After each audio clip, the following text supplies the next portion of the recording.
Hello, everyone, and thank you for joining us this evening on CPAC as we bring you special coverage tonight of the second official and final NDP leaders debate. Now, in about 15 minutes' time, we're going to take you to the Anvil Centre in New Westminster, British Columbia. Take a look right now at the room where the debate will be held. Now, New Westminster is part of the Greater Vancouver area. We're going to take you there. We'll have everything for you from the debate to the speeches and the scrums right after the debate itself. So a big night, in particular, a big night for New Democrats. Hello, everyone. I'm Michael Serapio. Et bonsoir, mesdames et messieurs, ici Marc-André Cossette. Merci beaucoup d'être avec nous pour notre couverture spéciale de ce deuxième et dernier débat officiel de la course à la chefferie du NPD. Ce soir, c'est l'avenir du parti qui se joue. Après de lourdes pertes électorales l'an dernier, les néo-démocrates doivent choisir un nouveau chef, quelqu'un qui pourra redéfinir, repositionner et relancer la formation dans un paysage politique en pleine transformation. 5 candidats vont croiser le fer, le dirigeant syndical Rob Ashton, l'élu municipal britannico-colombien Tanille Johnston, le cinéaste Avi Lewis, la députée albertaine Heather McPherson et le producteur agricole Tony McQuail.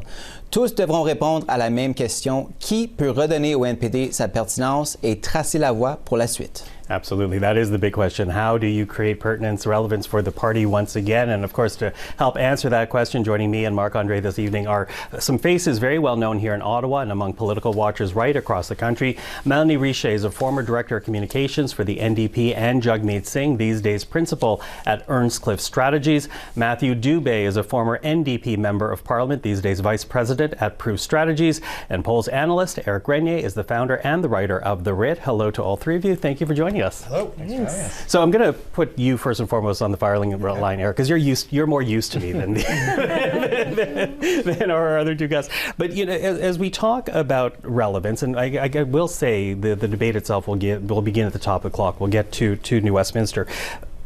But when you try to figure out who members of the party actually are going to choose to be leader, there are two kind of statistics that stand out for me. First of all is a poll, and this came from North Pole Strategies at the end of November, looking into asking NDP voters what qualities they want in a leader. And I believe we have a board here, but amongst the things that they put out there, familiarity with the party, 71% want that. Proven track record, 64% want that. Holds firm to NDP values, 59% want that. And you know, when you look at that kind of quality, those qualities, it seems to point to Heather McPherson, as she's the only one with any real political experience in Ottawa.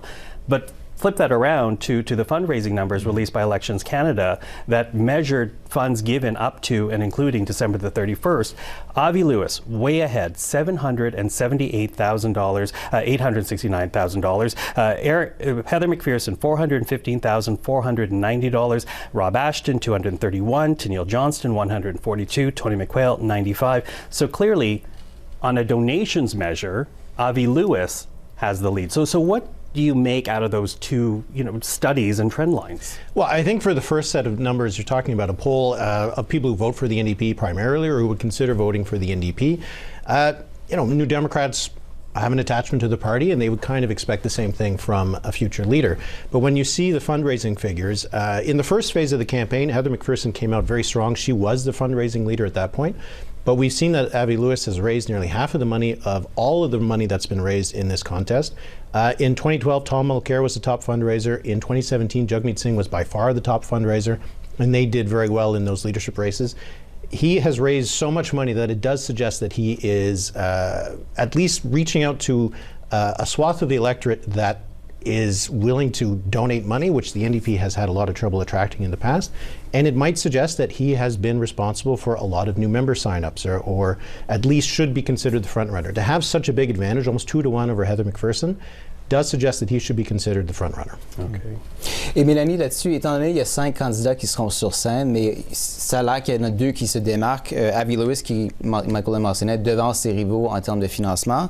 Il mène ce qu'il qualifie de mouvement anticapitaliste, donc un peu plus vers l'aile plus gauche du parti. Il y a aussi Heather McPherson, la seule députée qui a un siège aux communes, qui incarne vraiment la stabilité et l'idée d'aller chercher une base plus large dans l'électorat. Comment est-ce qu'on doit comprendre le choix qui se pose aux membres du du parti avec ce concours?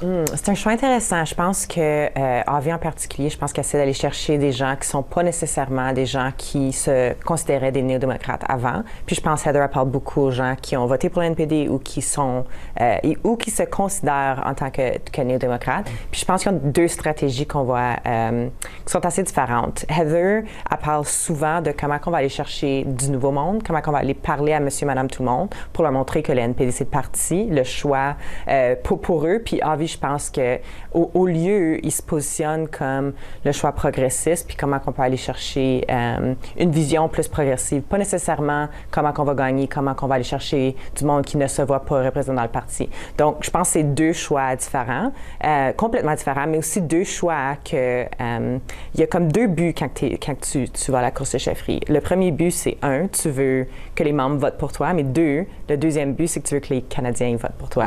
Donc, ça reste à voir quelle stratégie est plus va mener à plus de votes dans la prochaine élection, mais c'est surtout, certainement, deux approches différentes dans le leadership. Well, you're both former members. Current members, I'm going to assume, of the party. Talk to us, Matthew, about the discussions New Democrats have been having throughout this leadership process. Because when Melanie lays out the debate that is before the members and the voting members for the next leader, that is an eternal debate amongst New Democrats. Are you a movement party? Are you a party looking to win government? So what have the discussions been like regarding this leadership? I think that you've hit the nail on the head, right? It's the eternal question for the party and the constant dilemma.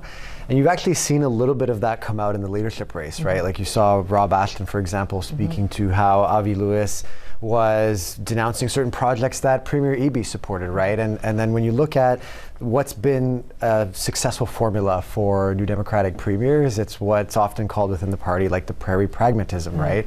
But the challenge with that is that being pragmatic and the art of compromise is easier to do when things are going well, right? And so there's kind of two things that are at play here. One is there's frustration with a couple of consecutive difficult elections. So for a leadership candidate, it's easy to play into that frustration. I dare say Avi Lewis has done that a little bit.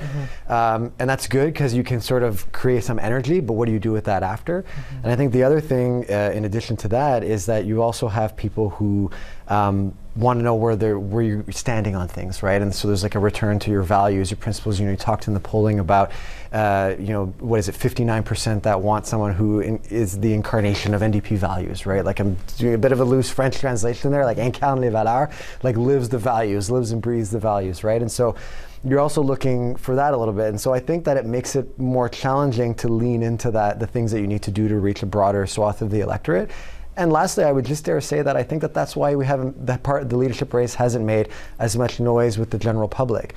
Because when you need to rebuild, you need to really focus on membership, but that's not necessarily what's going to be speaking to everyone. So it's going to be important what they do next, the person who gets chosen. Éric, on sait quand même la pente est assez raide pour le NPD. S'ils veulent espérer performer mieux dans les prochaines élections, on ne sait pas évidemment quand elles auront lieu. Quelles sont les leçons que le parti doit tirer, selon vous, justement des pertes qu'on a constatées lors des dernières élections et là où on peut anticiper, ils pourront peut-être espérer aller regagner des sièges? Je pense que le plus grand problème pour les néo-démocrates, c'était dans la dernière campagne électorale, ils n'étaient pas vraiment dans la conversation entre les libéraux et les conservateurs face à face à M. Trump. Et je pense que ça va toujours être le défi pour le NPD. Surtout si on a une élection dans les prochaines années. Si c'est en 2029, on ne sait pas qu'est-ce que ça va l'air. Mais je pense que pour le NPD, il faut être pertinent encore. Il faut avoir du financement, d'organisation, des choses comme ça, parce que maintenant, le parti est en trouble et ça va être très difficile. On voit les sondages indiquent. Des fois, on voit un 11 ou 12% pour les néo-démocrates, mais la plupart des sondages, c'est entre 5 et 8. Et ça indique que ils n'ont pas fait des gains depuis les dernières élections. Well, I'm going to pick up on a point that Eric said there, because when you looked at the last election, yes, there was this great existential threat in Donald Trump. And at the end of the day, Canadians made the choice that the New Democrats were not involved in that discussion. And quite frankly, it was also the judgment they passed on Pierre Poilievre. At the end of the day, they thought Mark Carney had the better platform in terms of taking on Donald Trump.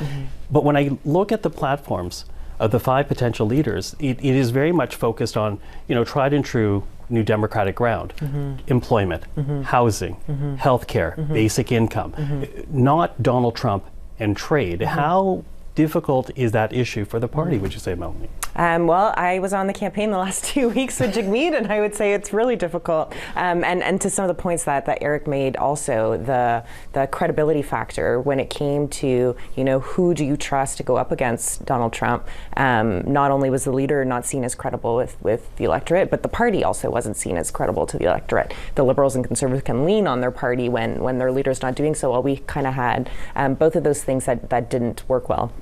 Is it a big problem that we're not seen as the solution to that? I don't necessarily think so, though. I do think that in this time when you have a prime minister that is completely focused on, supporting our industries and talking about how we're supporting our economy, I do think that there's a really good place for the NDP to take up space and talk about who is talking about regular folks, who's talking about how we're going to make sure that in all of this chaos that people are really worried about, who's going to make sure that you still have a roof over your head and you can still put food on the table. I think that is a really good place for the NDP in that Trump conversation, because we're not going to be able to lead who has the best policies to go up against Trump right now, not with the prime minister.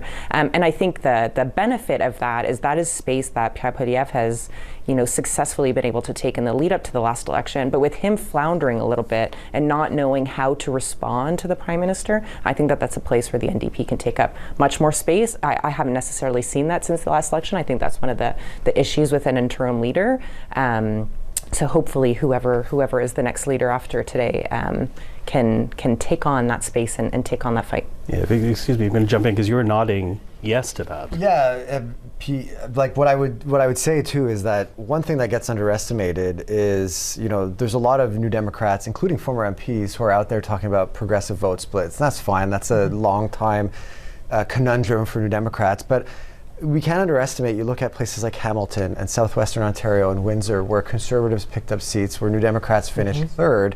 And so I do think, to that point about how the Conservatives are doing, they made a lot of headway with working people, right? So I think that narrative can't get lost. Like when you're talking about affordability and things like that, like it's easy to just go back to just blaming strategic voting and everything like that. I think that's oversimplifying things, and quite frankly, I think it's a bit of a cop-out. Mais Mélanie, sûrement, ça va être difficile d'aller regagner ces votes-là auprès de la classe ouvrière, auprès des travailleurs, donc? Oui, ça va être difficile. Puis je pense que c'est une des choses que, quand je regarde la course à chefferie, c'est une des choses pour lesquelles que j'écoute. Puis c'était drôle. Après l'élection dans les États-Unis, quand Donald Trump a gagné, plusieurs personnes disaient « Ah, ben c'est parce que les démocrates ont passé trop de temps à passer sur les enjeux de valeur, les enjeux de on va respecter vos droits humains, etc. Puis ils n'ont pas assez parlé des jeux de l'économie. Puis je pense pas que c'est une conversation de un ou l'autre. Donc je pense que c'est important de s'assurer que on dit aux gens exactement comment qu'on va se battre pour eux, mais il faut aussi dire comment qu'on va s'assurer qu'ils ont encore un toit, qui ont la nourriture sur la table, que leur job est sécure, puis qu'ils vont pas perdre leur job. Puis je pense que c'est ça que le parti a de la difficulté avec. Je pense que dans les conversations avec la course à la chefferie aussi, on dirait qu'on a de la misère à pas juste inspirer les gens d'une manière, dans 10 ans, on va vous aider de cette façon, mais comment qu'on va vous aider demain, comment qu'on va vous aider dans quelques semaines, dans quelques mois,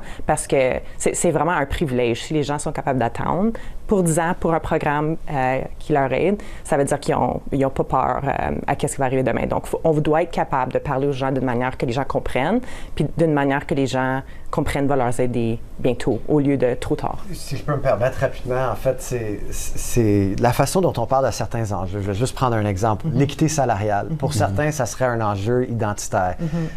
L'égalité des genres. Bon, mais c'est aussi un enjeu des travailleurs. Les syndicats luttent pour ça dans les milieux de travail. Donc, c'est comment aussi on parle de certains enjeux. C'est pas parce qu'il faut changer l'ordre du jour des enjeux qui sont préoccupant, c'est comment on en parle. Est-ce qu'on en parle de très loin ou est-ce que c'est dans le quotidien des gens? Puis je pense que ça, il y a matière à réflexion également. Okay, but Eric, when you hear those types of concerns, where do they actually sit? Because when you and I have almost our weekly discussions about where the polling numbers are, and I'm not poo-pooing the importance of those issues, they don't really sit that high, do they?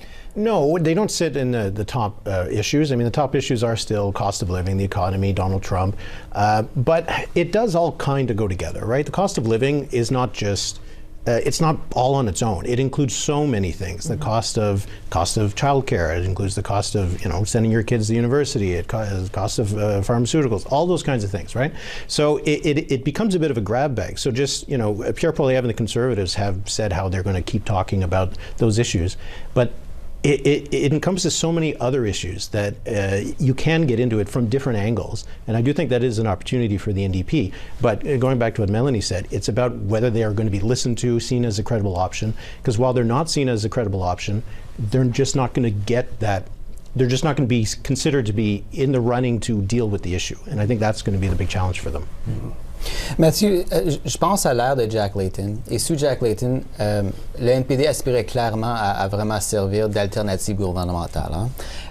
C'était certainement pas le cas avec Jagmeet Singh, qui, au lieu plutôt aller chercher à obtenir des concessions de la part du gouvernement Trudeau. Évidemment, le contexte maintenant est tout autre. On voit que le gouvernement Carney réussit pour l'instant à collaborer davantage avec les conservateurs. Étant donné cette nouvelle donne, à quoi doit aspirer le parti une fois qu'il aura un nouveau chef? Et comment doit-il tenter de se positionner dans ce nouvel échiquier politique maintenant? Je pense qu'il faut regarder les circonstances. Jack Layton avait un trajectoire qui allait vers le haut. On augmentait la capacité du caucus. Donc, cette crédibilité-là venait un peu naturellement.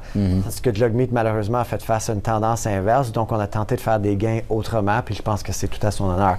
Maintenant, pour le nouveau chef, pour revenir à la question, il faut être patient. Il faut avoir quelqu'un qui est réaliste. Puis je pense qu'il faut parler ainsi parce qu'on revient, ça va être un thème récurrent, je pense, ce soir, la crédibilité parmi nous trois qui se joignent à vous. Mais pour être crédible, il faut reconnaître que le parti va moins bien. Il faut être concentré, des enjeux régionaux, par exemple, des candidats qui vont permettre d'accroître la présence du parti à certains endroits.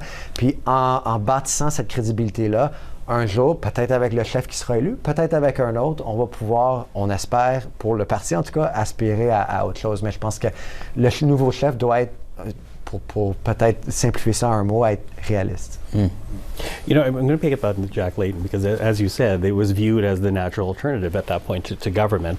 And you mentioned prairie pragmatism. And right now, when you look at the West, you have two new Democratic governments, British Columbia, Manitoba. You have the NDP in opposition in Alberta, Saskatchewan, and Ontario. But in Alberta, you have Naheed Nenshi, who is openly talking about disassociating the provincial wing from the federal wing because he believes the federal wing is a drag on NDP fortunes in Alberta. Where has that conversation gone through this? That's my question. I'll pick it up again, and we're going to switch over to the debate right now. Let's go to New Westminster in British Columbia, the NDP leadership debate right here on CPAC.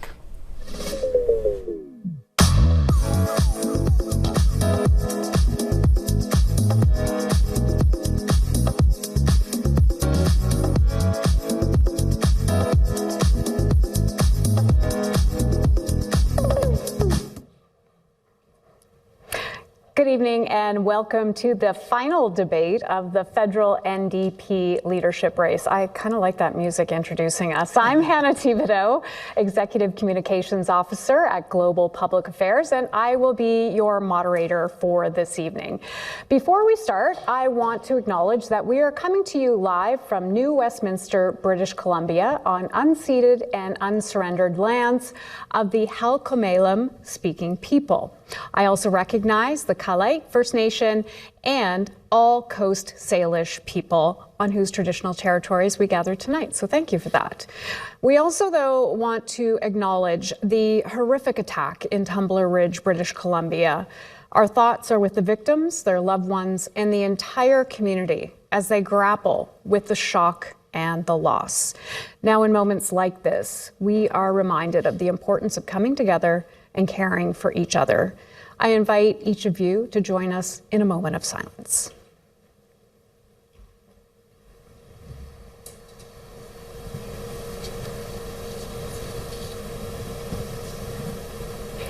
Thank you for that. Let's begin now. Tonight, these leadership contestants will debate the priorities of members and communities right across this country. Now, the themes you will hear were shaped by submissions from New Democrats from coast to coast to coast, and here's what they range from: economic security and national sovereignty, the future and role of the party, rebuilding the party, foreign affairs and humanitarian aid, and energy and the environment. So the contestants here, they knew those themes in advance. What they did not know the specific questions. They didn't know them, their teams didn't know them. They're all here in my head, and they could change throughout the debate, so everybody be ready tonight. It's going to be a fun evening, so everybody take a breath. Now it's my pleasure to welcome the candidates here. We will introduce first Avi Lewis, Heather McPherson, Rob Ashton, Tony McQuail, and Tanille Johnston. So welcome, everyone. I'm really happy to be here with you. It's an honor for me to moderate this debate. The debate will run 90 minutes, mostly in English. There is one French section, though. We will start with opening statements from each of the candidates, and then we'll move through those themes. Now, in each theme, I will ask one question to each of the candidates. They'll have 45 seconds to answer that individually. After that, there will be an open debate section. I will also prompt in that open debate section, if it's going a little bit slower, we will move it right along, and we will encourage discussion that way. Now, before we end, each candidate will also get an individual question tailored to their experience, to their platform, to their campaign. Nobody knows what that is. I will get that at the end. And then, of course, we will finish with closing statements. Now, enough from me. Let's start with opening remarks. And Heather McPherson, your 45 seconds starts right now. Merci et bienvenue. This is an important moment in time for our party. This is an important moment in time for our country. You know, the world is uncertain. Families are struggling, and working class Canadians are getting further and further behind. You know, today you will see all five of us agree on a lot of things. We are New Democrats, and we all believe in fairness, in equity, in looking out for your neighbor. So this race isn't about debating those values.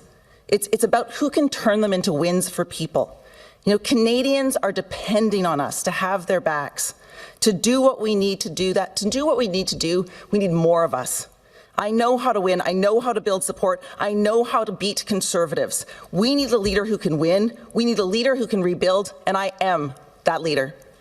And you were bang on time with that 45 seconds, so that is a good start to this. Avi Lewis, you're up next.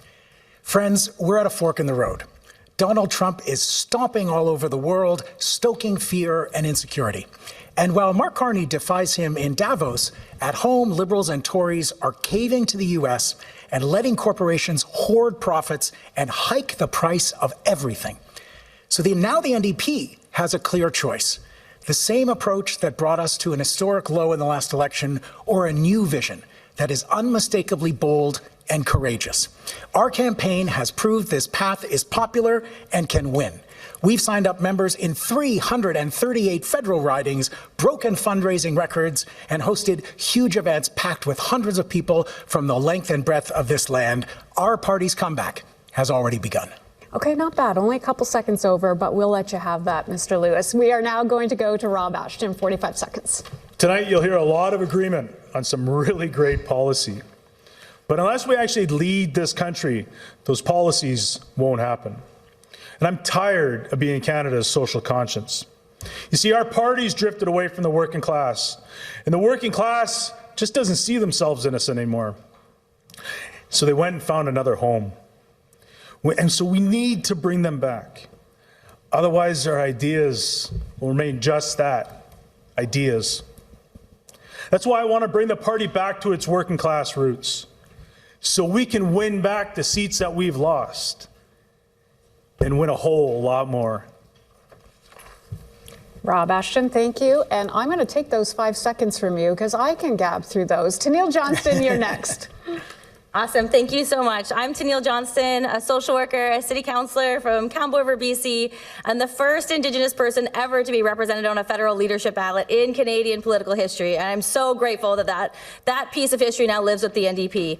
I've traveled this country coast to coast to coast, and it has been absolutely amazing visiting tiny communities all over Canada. But the tragic part is that people are struggling everywhere you go. The cost of rent, groceries, gas, it's astronomical, and it just keeps going up and up and up. It's unacceptable that in a G7 country, we have over 10% of our population living in poverty. That's absolutely ridiculous. That's why we need a guaranteed livable basic income. We need a wealth tax. We have to end the fossil fuel subsidies. We have to have true government-to-government relationships in this country with our First Nations. Thank you, Tanille. And last but not least, Tony McQuail. I'm Tony McQuail. I'm a parent and grandparent, a farmer for over 50 years, and a New Democrat for 46. Our campaign is focused on 4 R's: representation, dealing with the first past the post; regeneration, stop damaging and start healing the earth; redistribution, stop sucking out our collective wealth and start distributing it fairly; and redesign, shift from a corporate capitalist consumer ideology to a conservative community. As a farmer, I see our world from ground level. It's a very different perspective from those who have been making destructive decisions from the corner offices of corporate towers. We need radical change now. Thank you, Tony. Thank you, everybody. Now we're kind of warmed up. Let's get into the debate portion. Here is our first theme: economic security and national sovereignty. We heard a few of you mention Donald Trump in here. A reminder, after I ask the first question here, each will have 45 seconds to respond, and then we're going to move into that open debate portion, which is 8 minutes long. So nobody has seen these questions to start off with. Let's start with this. The topic has largely been dominated by the U.S. President Donald Trump and the tariff war, and by Prime Minister Carney's efforts to retool Canada's economy to reduce our dependence on the United States. So here's the question. If Donald Trump picks up the phone tomorrow or jumps on and posts on Truth Social threatening more tariffs to pressure Canada, as a leader, would you retaliate immediately or negotiate quietly? And if retaliation is the answer, what does it look like? Is it a targeted tariff? Is it energy? Be specific, please. So, Mr. Lewis, you are first with 45 seconds. Well, first I'd call the 2 Democratic Socialists who have shared private meetings with Donald Trump, Claudia Sheinbaum in Mexico and Sohran Mamdani from New York, and figure out how they charmed him, because that seemed to go incredibly well. I think Canada needs to stand firm and project a kind of moral clarity on the world stage that reflects an independent foreign policy and an independent domestic policy. We need a Canadian shield to Trump-proof our economy, and retaliating doesn't look like a tariff war. That's playing into the much stronger force on the other side of the border. We need to rebuild our economic independence with a Green New Deal, a Canadian Green New Deal that will create millions of good, unionized, green energy jobs and many other pieces of economic independence I hope we can talk about throughout tonight. Heather McPherson, your 45 seconds. Listen, Donald Trump is the biggest threat that is facing our country right now, both economically and our sovereignty.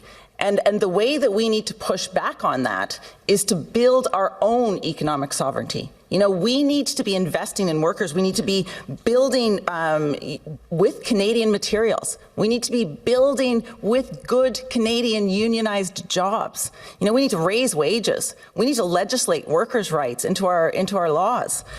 We need to be investing in building that infrastructure that will build up our country. You know, that's the east-west grid. That's rail. That's renewable energy. It's that investment, that economic sovereignty that will actually protect us from Donald Trump. That's how we fight back against Donald Trump. Rob Ashton, 45 seconds.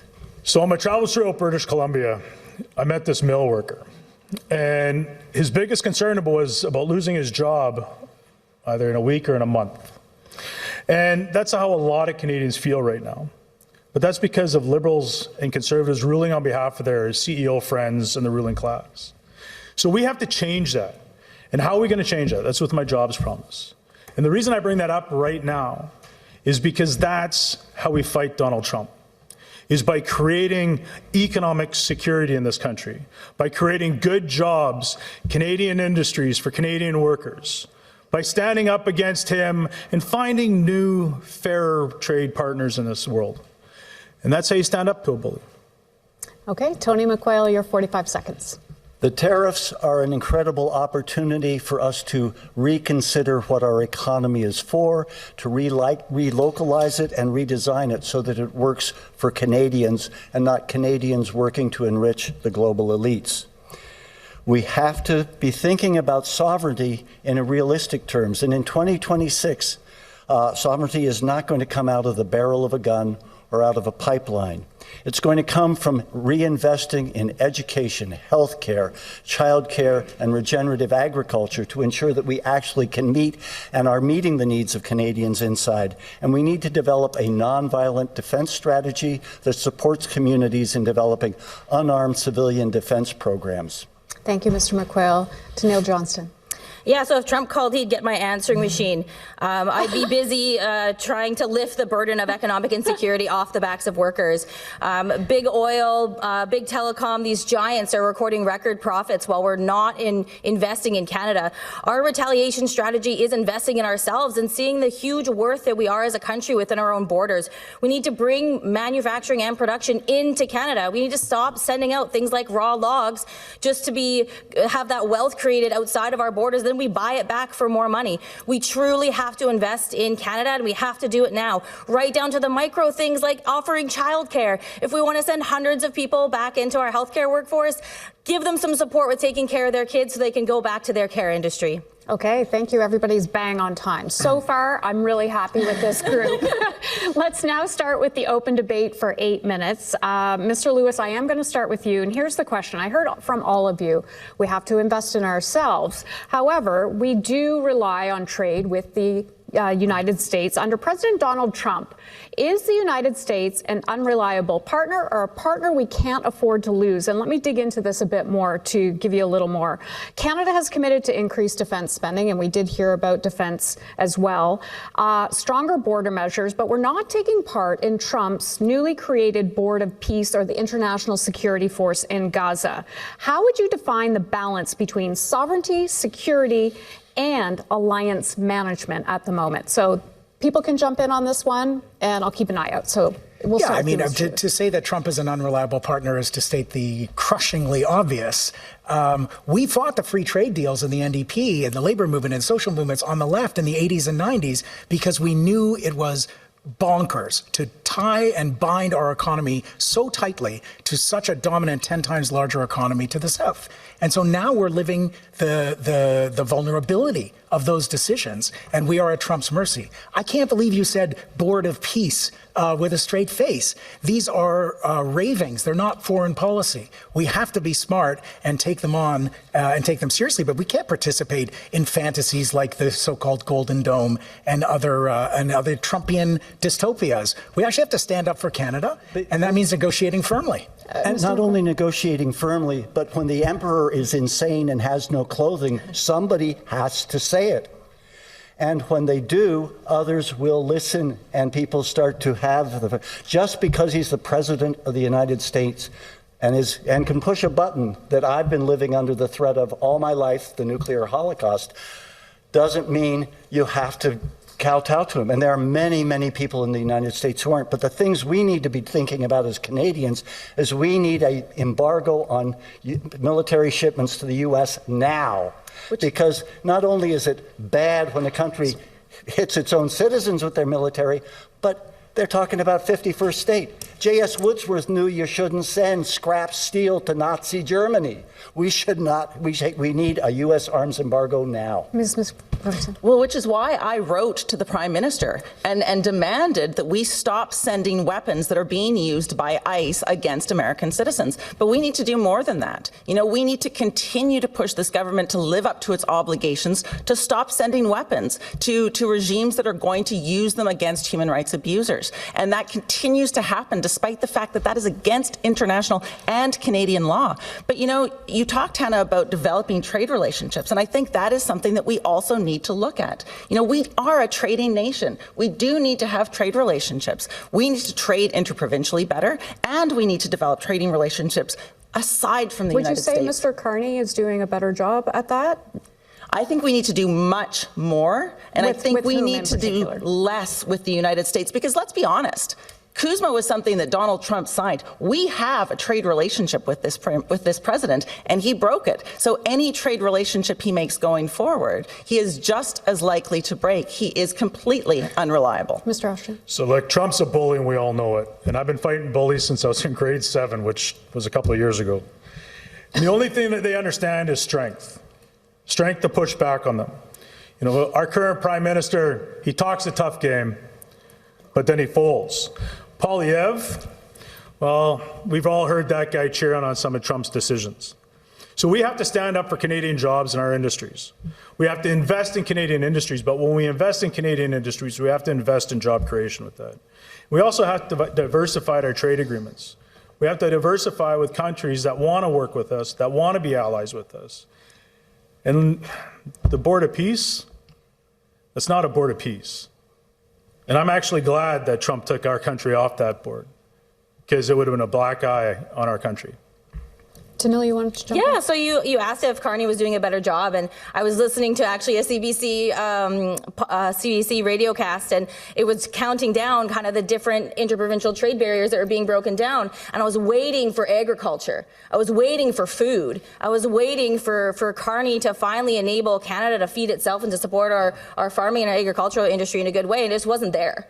And when we're sitting on such a beautiful country where we could easily feed ourselves and not have a major hunger problem, we have a prime minister that is not putting that first. He's leaving people in poverty across the country, and it's mind-blowing. And the shout out to, like, the Council of Canadians warned us about the free trade agreement. Yep. We had a solid heads up that this was not a great idea, and we embedded ourselves in those relationships with the United States, and it's going to take a very firm turn and investment to get us out of it. So here's the thing, though. We're talking about Trump-proofing the economy. We're talking about a Canadian shield, an economic Canadian shield that will actually protect us from these tariff attacks.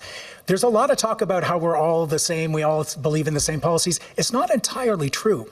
Our campaign has put forward the essential role of public ownership to double down on the things that make Canada Canada, not just our healthcare system, investing in the care economy where more than 3 million people, mostly women, work in long-term care, in childcare, and healthcare and education, a public option for groceries, cell phones, internet connection, a public bank through Canada Post and postal banking. These are measures emphasizing the responsibility of the government to step up and govern and use our public resources in the public interest. Not everybody on this stage is willing to go there, but that's the only way that Canada can build a Trump-proof economy. We need quick fixes today.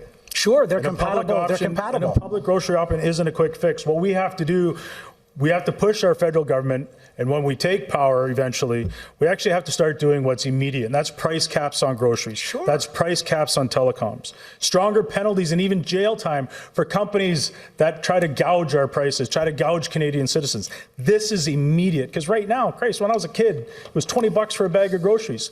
Nowadays, it's $50, $60. Yeah. Mr. McQuail, you want to jump in as well? I think we need to think about an even more radical approach to say, what is trade for, and do we need it to have a healthy economy? Trade benefits those in the middle, but too often trade is based on cheap labor here and cheap and expensive products there. So we certainly need state-to-state trade, but we also need to say, what do we need as a society? How can we produce it ourselves? How can we relocalize it? And how can we make that work for Canadians? And you're right, that's not a cheap or quick fix, but in 1988, I took a float in 8 fall fairs in our area that said, Free Canada, trade Mulrooney. You know, we've had a lot of time to get into the trouble we're in. It'll take us some time to get out. But if we don't know where we want to go, we are never going to get there. So saying, we got to trade, we got to... No. Well, yes, agriculture is very dependent on trade, but can we restructure how we do agriculture in Canada so we meet our own needs and get paid fairly for that and don't destroy the environment trying to trade ourselves to prosperity? Well, and I do think one of the things that we have to come back to is that the way we protect our sovereignty is by protecting our economy and making sure that it is working for all Canadians. And that does involve making sure that we are investing in building things here. You know, we used used to have Connaught Labs here. We used to be able to build our own pharmaceuticals in this country. We couldn't do that during COVID-19. We have a housing crisis, a national housing crisis. We should be investing in the homes that people need to live in right now. We should be investing in our healthcare system, investing in those things. A really big economic, immediate impact. Close the infrastructure gap for nations across this country. If you invest in closing that gap, we're talking about over $600 billion that's going to go into our economy. These aren't tiny numbers. And this is also supporting people to live in a great way, to make over 7 million jobs in a 2-year time period. This is just an unreal opportunity. And Carney turns and he invests in freaking pipelines and mines and these things that are not going to bring money to our economy now. Okay. We finished that segment already. That was fast. I did not have to bring in a lot of prompts on that. So moving on to topic 2 as well. This is on energy and the environment, something I'm sure we all would love to discuss, especially now. Provincial NDP governments and the federal NDP openly clash over major projects, including oil and gas and pipelines. Does the federal NDP need a clearer, unified position on resource development, and what would that be? So we are going to start with the 45-second round, and Ms. McPherson, you're first. Thank you very much. And listen, let's be very clear. There is a climate crisis right now. As a member of Parliament, I've taken some big climate action in our Parliament. I took on the CEO of Imperial Oil. I brought forward legislation that would stop coal mining in the Rocky Mountains. I worked with Indigenous people in northern Alberta to stop the release of tailings into the Athabasca Delta.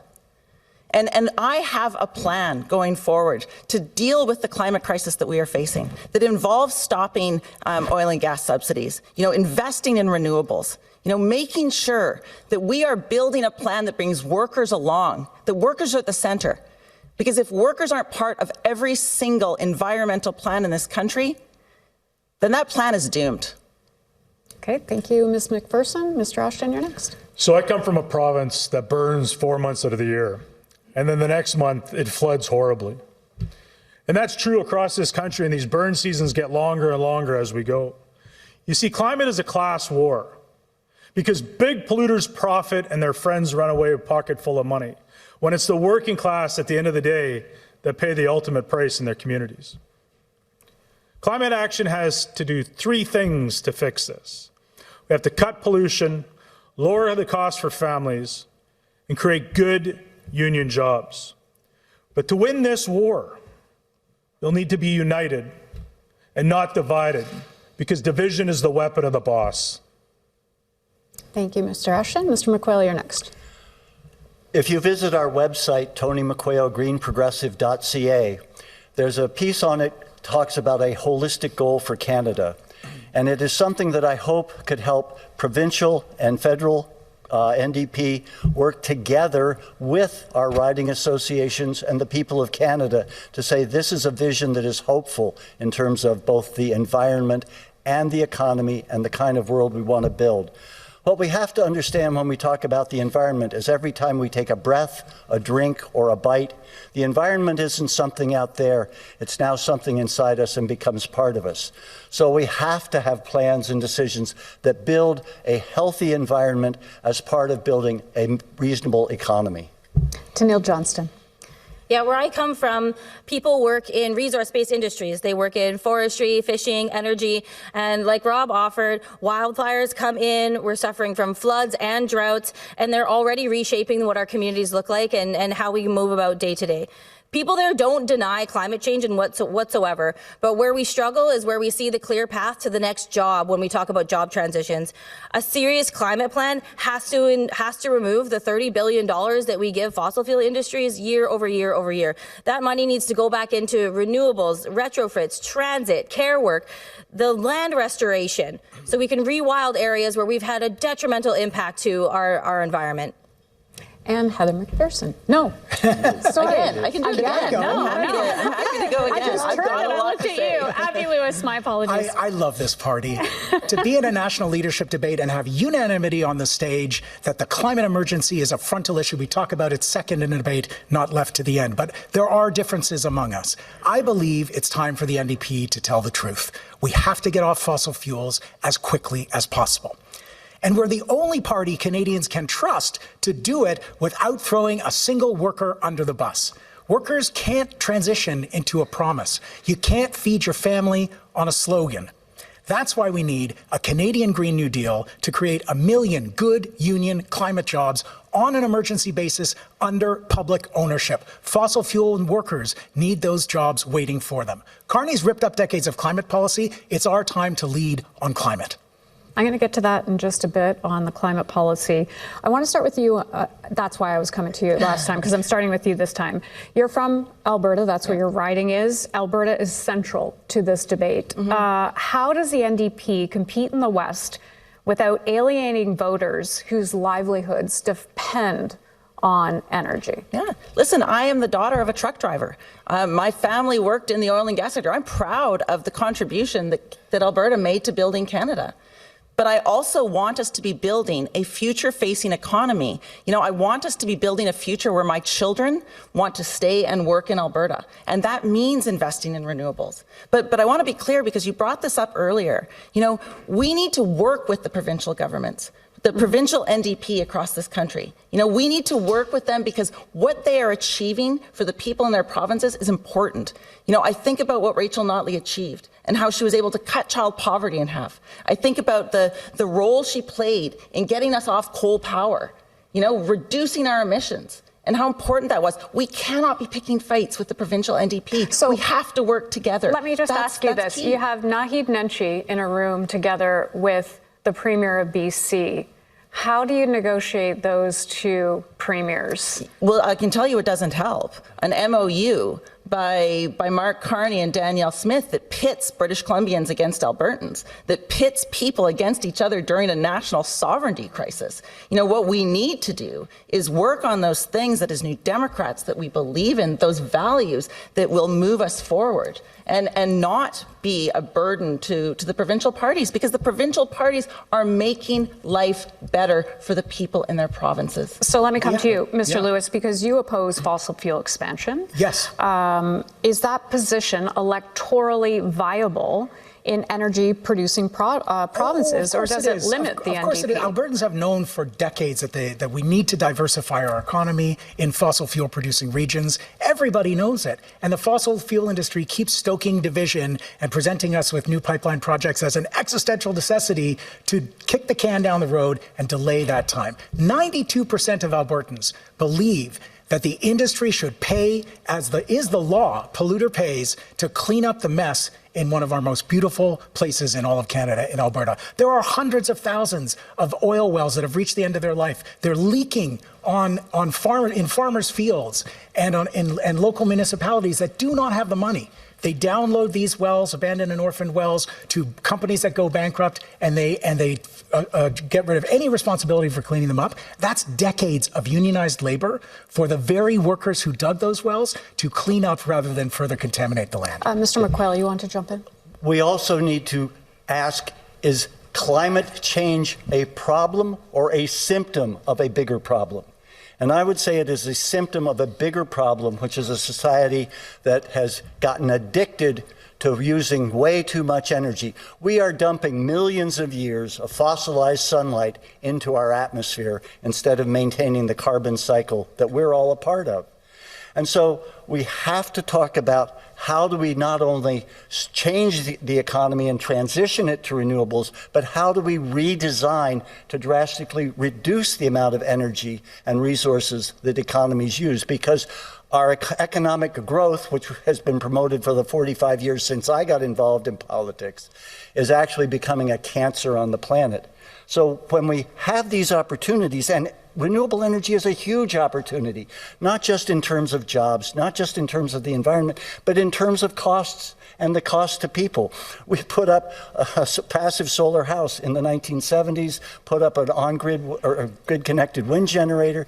We've got solar panels. These all help reduce your costs if you do these well and effectively. So that's what we need to be doing as Canadians, saying, what can we build to build the transition and get their jobs? But right now, it is far more effective to switch to renewable energy in terms of jobs per amount of energy produced and also in terms of the economic value being spread across the country, not just on narrow pipelines or individual wells. Tanille, let me ask you this. If Indigenous nations choose ownership in oil and gas projects, is it the role of the federal NDP to tell them no?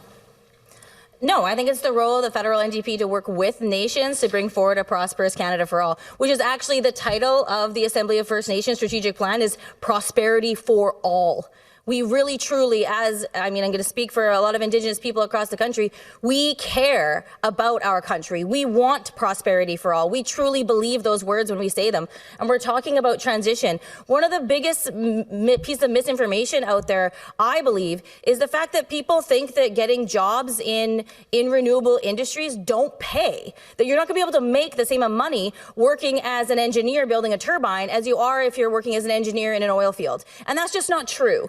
These jobs are good paying jobs. They're jobs that are better for your body, mind, your spirit. You can have a good, amazing paying job in a renewable energy industry. It doesn't have to be this misinformation of, well, I'm not going to make as much or there are not going to be as many jobs. That's just not true. So we need to get the education out there that demonstrates what type of workforce we're going to need to bring forward this renewable industry that we want across Canada. And we also need to set up the education system to bear that. And it needs to be free. We have to have free education to train our new workforce. Mr. Ashton, let me bring you in on this debate. You talk about protecting workers, and I want to talk about the Indigenous part of it too.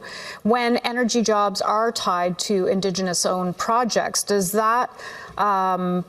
opposing development risk putting New Democrats at odds with both Labour and reconciliation? So look, to win this war, this climate war, we need workers, Indigenous, non-Indigenous workers. But we have people on the stage right now that are going to stand against plans like the BC Transmission Power Line or plans to build like the Port of Churchill. And we're sending more workers to the Conservative Party like that. And so when we say we need to shut down industries without jobs already being there, we just send more workers to the Conservatives. Climate action needs to be centered on workers and Indigenous people, and that includes Indigenous projects. We have to have an open mind here. We have to be able to bring new projects along, to bring workers along with that, to bring Indigenous communities along with that, and bring the rest of the communities across this country along with that as well. Well, I think that was referencing Mr. Lewis. You're calling out the side shot there? Rob, that was very restrained for you. I appreciate that. We're in the debate portion, so listen, go ahead. We're a big country, we're an affiliated party, and we're allowed to have differences with our provincial sections. I've had warm conversations with my Premier David Eby's office, with my friend Wab Kinew, with Nahid Nenshi, and we are allowed to have differences on specific issues because we support each other as New Democrats. When I spoke to Nahid Nenshi, I told him that I love the way that he stood up against Daniel Smith's disgusting use of the notwithstanding clause, attacks on teachers, attacks on trans kids. Nahid Nenshi needs to be the next Premier of Alberta. And we have some profound differences around fossil fuels. And he was asked how do you work that because out? He listen, Nahid answered it himself. He was scrummed by reporters in Ottawa, and they were like, what about this Lewis thing? And he was like, this is the UCP when they're desperate and lashing out. These are the ways they try to turn us against each other. I'm not buying it. He said, who cares? I think Albertans are smarter than that. So I'm going with Nahid right now. We shouldn't be doing our opponents' work for each other. We can stand together as New Democrats and have democratic disagreements around crucial issues of public policy. I know we're out of time, but I'm going to give you 20 seconds, Heather. Yeah, listen, I agree with what Tony said in terms of this is an opportunity for us. This is a huge opportunity. But we cannot be picking fights with our provincial parties, and I have seen that happen in the past. You know, we have people who have picked those fights. This is an opportunity. This is where we can go. And if we put workers at the center, and if we have a plan, then we actually can build a forward-facing economy that gets people working, that builds our country, that builds a forward-facing future for all of us. Okay, we did go a little bit over. That's my fault. We are moving to the next section. This is going to focus on rebuilding the party. Our next question comes from the NDP in Quebec. After the video is done, each of you will have 1 minute to answer. So we're giving you 15 extra seconds. To answer that question, it has to be answered in French. If you don't answer in French, we're going to cut you off. However, in the debate portion, you can choose to answer in either French or English. So let's play the video. Bonjour, mon nom est Malcolm Lewis Richmond. Je suis impliqué au NPD depuis une décennie maintenant. Et l'année passée, j'étais candidat dans Notre-Dame-de-Grâce, Westmount. Je suis aussi membre du conseil d'administration de la section Québec du NPD et membre du conseil fédéral. Et je me rappelle toujours qu'en 2011, quand le NPD a gagné le plus grand nombre de sièges de son histoire au Québec. Mais malheureusement, depuis, nous avons presque intégré de la carte au Québec. Alors, since then, we've almost been erased from the map in Quebec. So my question for you is, what are the ideas to reverse our decline in the... Thank you so much for that question from the NDP in Quebec. Merci beaucoup pour cette question du NPD au Québec. Avez-vous 5 minutes? À se connecter avec la vie quotidienne québécoise. On doit recommencer à nouveau. La route vers la victoire du NPD passe par le Québec. C'est bien connu, c'est un cliché. Il faut avoir un plan pour conduire cette route. Et pour moi, il y a quelques éléments spécifiques. On doit retisser nos relations avec le mouvement syndical au Québec, le plus fort du Canada. Il faut avoir une offre politique ciblée à la majorité progressive au Québec, le plus fort au Canada. Et ça implique une emphase sur les services publics et actions climatiques. Et plus encore, l'autonomie pour la section Québec du parti. Nos politiques doivent être déterminées par les membres du NPD au Québec, pas décidées et dictées par Ottawa. C'est comme ça. Merci beaucoup. Heather McPherson. Well, c'est vrai, et c'est pas une cliché. La reconstruction de notre parti passe par le Québec. Tous les candidats doivent pratiquer le français, et c'est une priorité pour moi. Pour rebâtir un vrai parti pan-canadien, il faut reconnaître l'importance de la culture, de la langue, de l'histoire du Québec. Le Québec est uni, mais nous devons y rebâtir de la même manière que partout au Canada.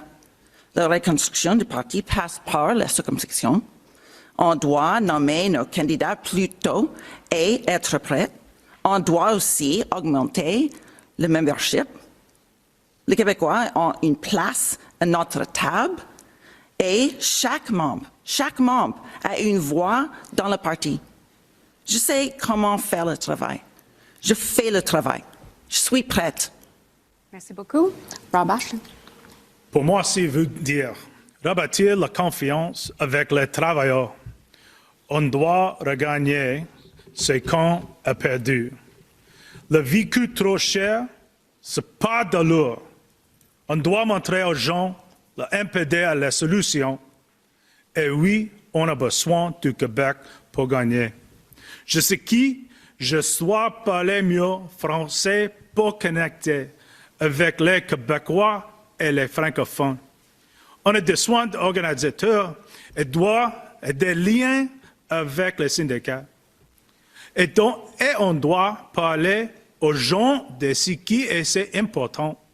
J'ai vu ramener le NPD à ses racines, une partie qui se bat, qui parle vrai et qui recule devant rien. C'est comme ça qu'on va gagner. Je suis le bon choix pour ça. Tony McQuail. Pour reconstruire le NPD, nous devons soutenir nos associations de conscription et leur fournissant de l'information et l'impartation d'aides qui fonctionnent partout au Québec et au Canada. Nous avons besoin d'une coalition verte progressiste qui inspire confiance aux Québécois et aux Canadiens. Nous devrons collaborer avec des autres partis et mouvements sociaux. Bien avant la prochaine élection, cette coalition verte devra présenter un programme compréhensible pour tous. Les associations de circonscriptions et les mouvements sociaux devront travailler ensemble pour sélectionner un seul candidat qui représentera le programme de la coalition verte aux élections. And Tanille Johnston. Merci pour la question. Je respecte la langue française et le Québec. Je respecte la déclaration Sherbrooke. On a besoin de changement dans notre parti. On doit faire grandir les partis. On doit financer les associations. On doit ramener les travailleuses et travailleurs avec nous. On a besoin le mouvement et étudiant. On a besoin de nos nations autochtones. On est là pour tout le monde, mais en premier, on doit gagner. Thank you all. This is the open debate portion of this. This is 5. Merci beaucoup. C'est la portion de débat ouvert. C'est 5 minutes. Vous pouvez répondre en anglais ou en français. J'avais posé la question en anglais. Mon français n'est pas assez bon. Alors, commençons avec cette question. Pourquoi est-ce que les électeurs au Québec devraient faire confiance à un leader qui ne peut pas communiquer avec eux dans leur langue maternelle, monsieur? Dans un chef qui ne peut pas So we communiquer can have dans la confidence langue in a leader who Québec. cannot communicate in the Quebecers' language. À travers Canada, il y a des Everywhere throughout Canada, there are francophone communities, and we cannot forget them.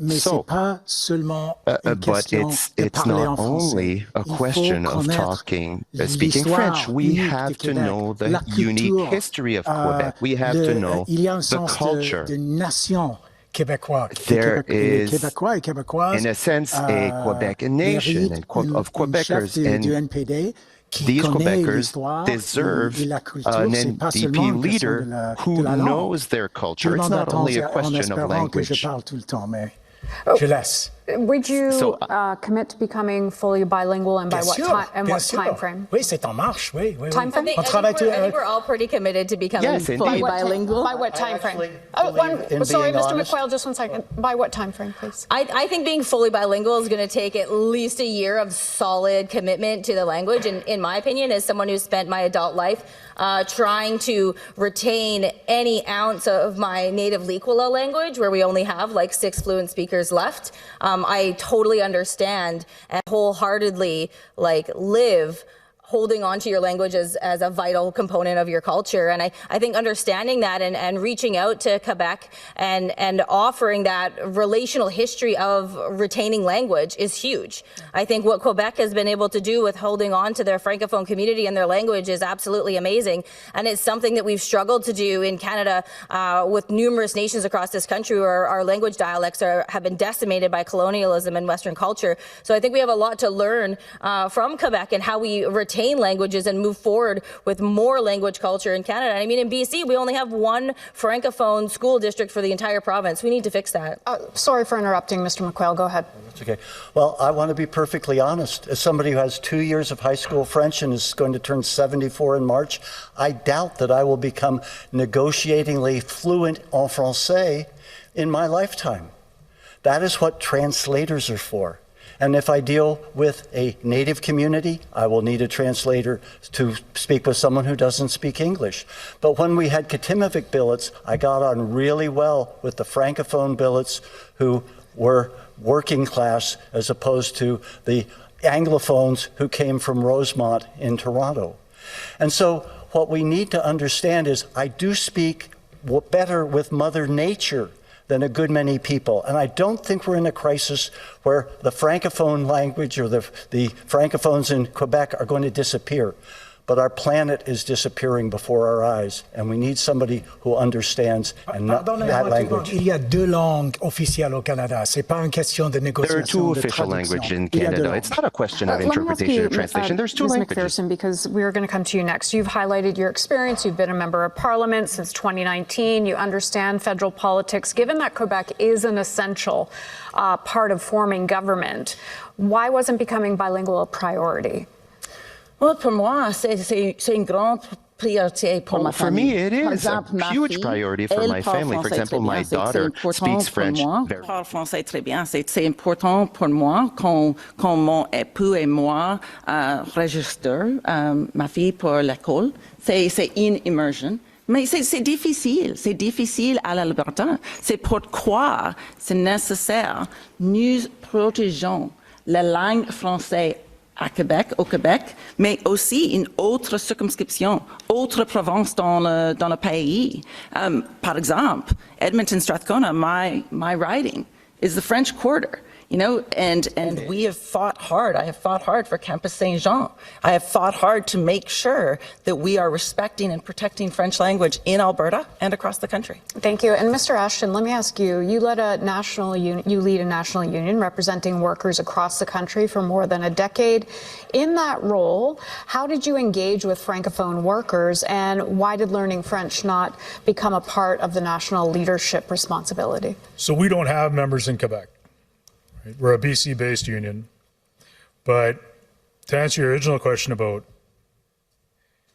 what it means and to learn French, and I learned this lesson when I was in Gatineau, having an event where it's what does the French language mean to Quebecers, and it goes back to the Quiet Revolution, when Quebecers took back their power from the church.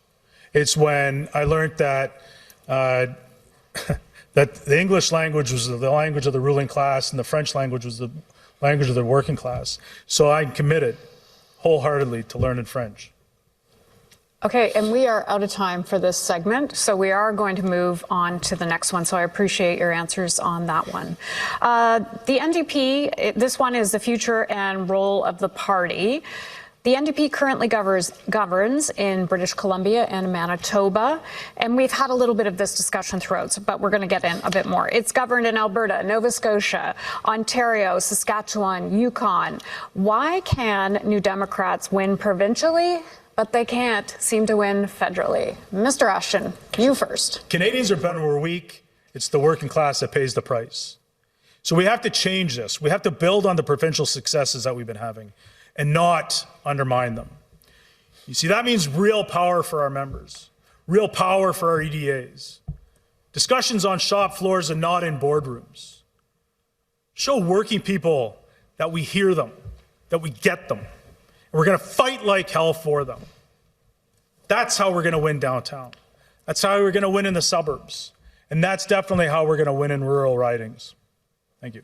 So is that the fact that the ideas haven't been brought forward to the federal part of the party? I'm trying to understand. Because communication, right? It's we have to be able to talk to people. We have to be able to talk to people across the country. We have to be able to understand and listen to them. And a lot of our provincial sectors have actually been able to understand and actually listen to what Canadians want in their provinces. Okay, thank you for that. Mr. McQuail.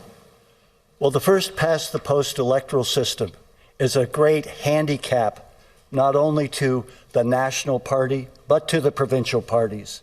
My biggest regret is that in 1990, the Ontario NDP did not work to bring in proportional representation, because we've now had 3 phony majority governments under Doug Ford. Yes, our provincial parties have had some success, but they have also often worked a long time in the wilderness because of first past the post, which ensures that working people do not get representation in Parliament or in their legislatures in proportion to how we would vote, and then we start voting strategically, and it's been a big impact nationally. Okay, Tanille Johnston. Yeah, I think we can win. I think we absolutely can win federally, but we have to be going to places that maybe we haven't been before. We have to be reconnecting with ridings that we've left behind for decades, and there's ridings out there that we have not been present in that are ready for change and want to mobilize and want to have that big win for us federally. The changes we want to see don't come from playing the governmental conscience for the federal government. We want to see big, bold changes like a guaranteed livable basic income, like a progressive wealth tax. And these are things that the Conservatives and Liberals are never going to get behind, and we have to do from a position of power. We don't want a softer version of the status quo. We want that big, bold change that can really secure equity across the country for Canadians. Mr. Lewis? Carrying right on from what Tanille is saying, our campaign has shown that despite our devastating loss in the last election, the NDP is not just reviving, we are already soaring back to life through the very thing that makes us special, our members. In just a few months, our campaign has built momentum in fundraising and memberships and crowds that everybody can see. And we've done it by sharing a bold, ambitious vision that can never be confused with that of the Liberal Party. That's key. And we've used a distributed organizing model that trusts our members. That's how we're going to win back party status and more in the next election. Local members and regional organizers are free to choose the techniques and the messages that work in their communities. The central party doesn't try to control them, but supports them and resources them. We're already coming back on our campaign. Heather McPherson. Listen, New Democrats are New Democrats. You know, whether we are provincial or federal New Democrats, we are the same. We share the same values. So we need to be working together to achieve those things for Canadians. I have seen what happens across this country when New Democrats are elected. You know, it is important because it makes life for the people that live in those provinces better. And so we need to get more New Democrats elected. That's how we do this. And we do that by organizing year-round. You know, we had a model in Edmonton, Strathcona. When I was elected in 2019, we chose to expand, to do year-round organizing, to get candidates selected early, to work with other riding associations, to give the power back to members. That's what we need to do to rebuild our party. That's the work that I have been doing. That's the work I'll continue to do as the leader. We are now going to move into the debate portion. Some working class voters, and I'm going to start with you, Mr. Ashton, left the NDP because they felt the party didn't understand the economic anxiety at the time. What would you change? Just one thing would you change to win them back? And we'll start with you, Mr. Ashton. Talking about what matters to Canadians. Jobs, affordability, housing. And that's what we're doing on my campaign, is that's what we're talking to people about. Because when you've got a guy like Poilievre that is strutting around and pretending to be a worker, well, he's about as much as a worker as I am a flower girl. He did lure over a lot of the workers in the last election campaign. Poilievre's pretty slick as snot, right? But what we're finding through our campaign, there's a young fella in Brantford. He came up to me and said he voted Conservative in the last election. Mm-hmm. But he signed up to our party so he could follow and vote for our campaign. And that's what's happening at every city that we go to, because they understand the messaging, that we're listening, that we're going to fight for them. We're going to bring people back to our party where they belong. We're not going to scare them away. I think that's one thing to, have the big, bold ideas and say all the big things and create all the excitement around it, but you have to show up. This is a big thing that I felt we weren't doing enough of. We weren't showing up. What does that mean exactly? Physically go to these places, shake the hands, say hi, sit down, close the mouth, and listen with both ears so that you're absorbing what just happened in the last election especially. We had a tough go. And I can tell you for sure, Poilievre was in my riding way too much to make me comfortable. He kept having meetings in my community, and that was 3 years before the last election. We visited ridings that haven't seen a leader or a leadership candidate in over 2 decades. So you're blaming the former leader for not showing up? I'm not blaming the former leader from showing up, because our party is made by the movement of the people. We are bigger than one person, and we have to show up for each other. Not going to the places and spaces where we have big opportunities is not helping us. Prince Albert, huge opportunity in Prince Albert, and a lot of people might not see that. Prince Albert has a very high Indigenous population, and people tell me all the time, well, Indigenous people don't vote. I'm like, well, have you gone and had a conversation with them? Have you met with their leadership and talked about where they're at and what they need and what their priorities are and where they want partnership from the federal government? No, we haven't. So we have to go and build these relationships in community, not on Zoom, and bring those folks into our party in a really good way. That is a huge untapped potential that we could be bringing into the fold as a party, and we're not doing it. So there's huge opportunity. Mr. McQuail. And we have to rebuild the party from the ground up so that we strengthen the foundation of the party across the country. I mean, I got involved in 1980 because I wanted Ed Broadbent to be our prime minister, and I wanted the NDP to be the government. And you ask, what's our role? Our role is not to sit on the sidelines and try and guilt or shame the Liberals and Conservatives into doing what's right. We need to get into positions where people can actually see us governed.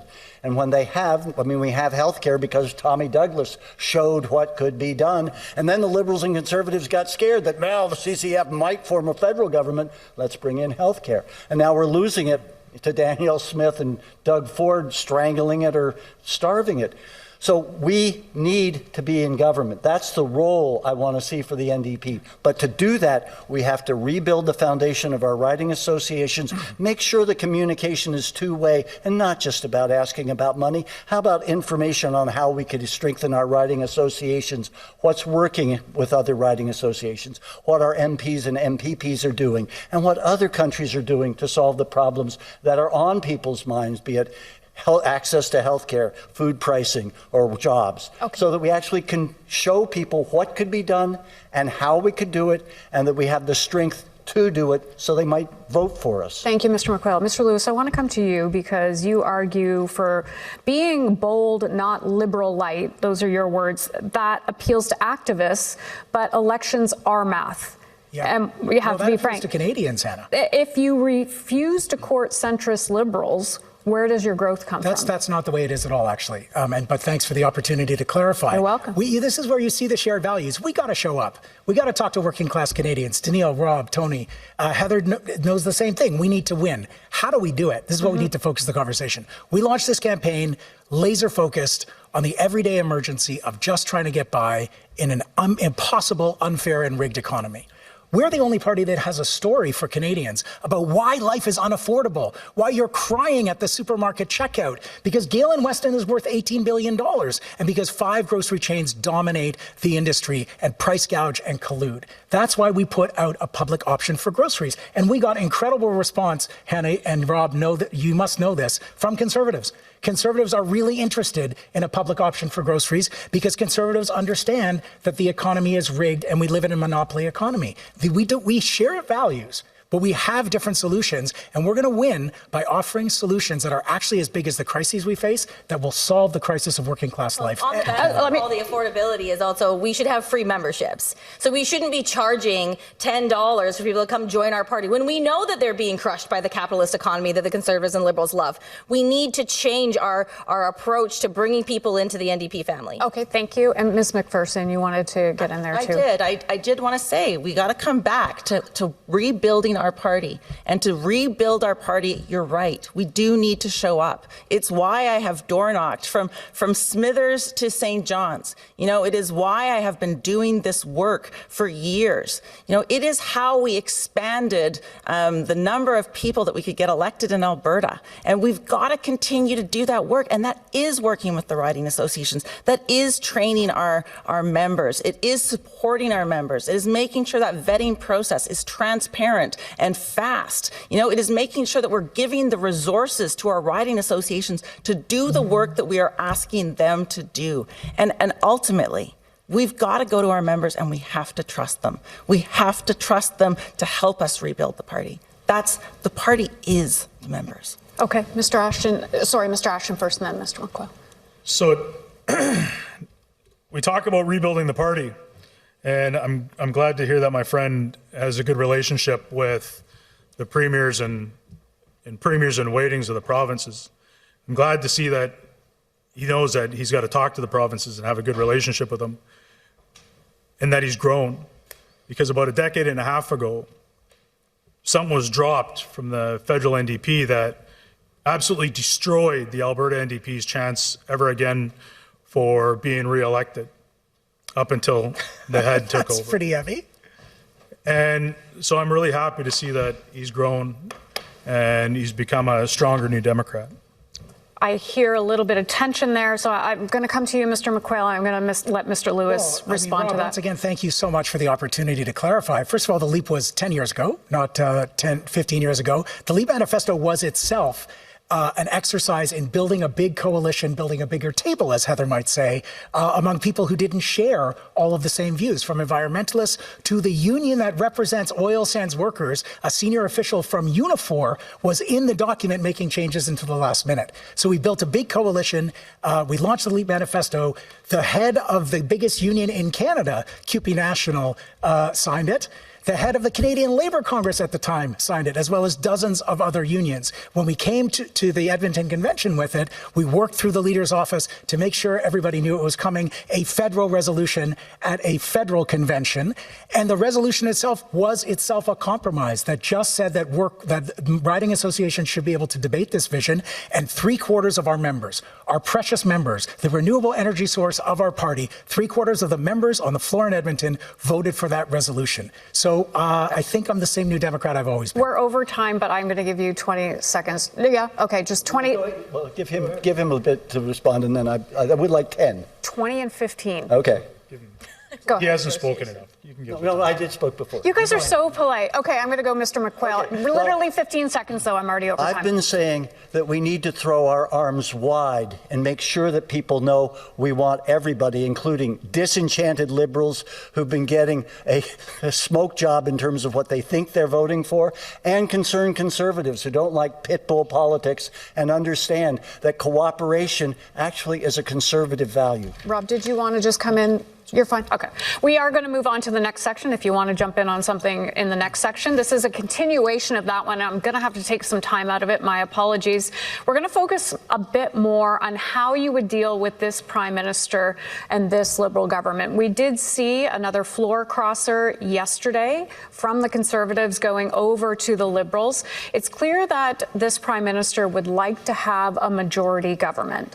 So would you find ways to work with Mark Carney and the Liberals to avoid an election? And it's 45 seconds each. Tony McQuail, I'll start with you. Well, I think we need to come out of this federal leadership campaign strong and united. And I think we have to show him that the New Democrats are a lot stronger. If you want to hit us, this is not the time, because we're not down. We have an incredible group of candidates here who've been building the party, and we have to reach out and speak. Come out of this campaign of leadership ready to go into a campaign if he decides that he's going to try and take the opportunistic way out. And I think we have to come in very strong on proportional representation, because that's what we need. And we also have to say, if you want to call an election, we're going to call you out for the 2015 lies that you brought in, and we will go to the polls as you again if we end up with a minority. Thank you, Mr. McQuail. Tanille. Yeah, I mean, I'm not running to babysit a Liberal government. Definitely running to come out hard and win big in the next election. I tell people all the time that I think I'm probably one of the only folks that's like really excited about the next election. North Island Powell River is so ready for the next election, and we want to get going. And the excitement that we saw across the country in lots of tiny communities all over the place, people are ready. I think there's this misinterpretation that because the last election, took a big toll on us, we survived. We have our Magnificent Seven in there that are working harder than ever. And I think a lot of New Democrats are ready to hit the ground, hit the doors, and get going and really show what the NDP force is all about. Avi Lewis. Well, Hannah, as you've seen tonight, the New Democrats are the most polite and constructive of all the parties. You can see it among us tonight. Polite. And we will always work with whatever government we can to advance the interests of working class Canadians, to make life better. It is a country awash in wealth. And there is no reason why everyday struggles should be so intense for the 99% of Canadians trying to pay for groceries, trying to put food on the table. 1 in 4 Canadians skipping a meal in order to feed their kids. Mr. Carney understands, he's a bright guy, and he understands that we are at a turning point in human history. And the nation has an appetite for big things. We think he's going in the wrong direction. And we think that the NDP can provide a much healthier direction by doubling down on the ties that bind us, our independent sovereign economy, and the working class lives of Canadians. Heather McPherson. The role of New Democrats is to push the government until we become the government. And as a member of Parliament, I'm proud of some of the wins that we were able to get out of the last Parliament. There are 6 million Canadians across this country that have access to a dentist that did not before because of New Democrats. But what I am seeing from Mark Carney right now is an unwillingness to work with the other parties. I need a Prime Minister that is defending our public universal healthcare system, and that is not what we are seeing. While Danielle Smith takes the biggest swing at healthcare since Tommy Douglas and the NDP put it in place, and Mark Carney does not defend the Canada Health Act, I can't work with that. When we are laying off public sector employees by the tens of thousands, that is not something I can support. Okay, thank you. And Rob Ashton. Work with Carney. That's funny because Carney's a bigger conservative, I think, than Harper or Mulroney ever were. And so when I'm the leader of the party and we regain all those seats, we're going to be taking out bill by bill. We're going to be standing up for what Canadians want, and that's jobs, housing, and affordability. Because Carney cut 40,000 jobs. 40,000 jobs out of our government. Jobs that people need to help get them into our system, to help work with us. He allows privatization to happen across the country. And he allows corporate business to steal away our jobs. Okay, thank you for that. We're now going to move into the debate portion of this final segment. We do have other segments after, but was the confidence and supply agreement to blame for the party's losses in the last election? And did Canadians tie the NDP too closely to Justin Trudeau's Liberals? And Mr. McQuail, we'll start with you. Well, that is one of the major problems of being a supportive an unpowerful supportive member in a minority government. And we saw the same thing happen for the NDP in Ontario. We came up with a bunch of good ideas. The Liberals who were in power implemented our good ideas, and they got all the credit for it in the next election. And it wasn't until they dithered around for 3 years that then they were swept out of power and the NDP came in 1990. So if you're going to go into an agreement, you have to be extremely clear of what you're agreeing to and what you're supporting and what you won't support. Let me come to you, Ms. McPherson, because you were closely involved in the agreement. If voters did punish the party for that agreement, how are you the candidate for change?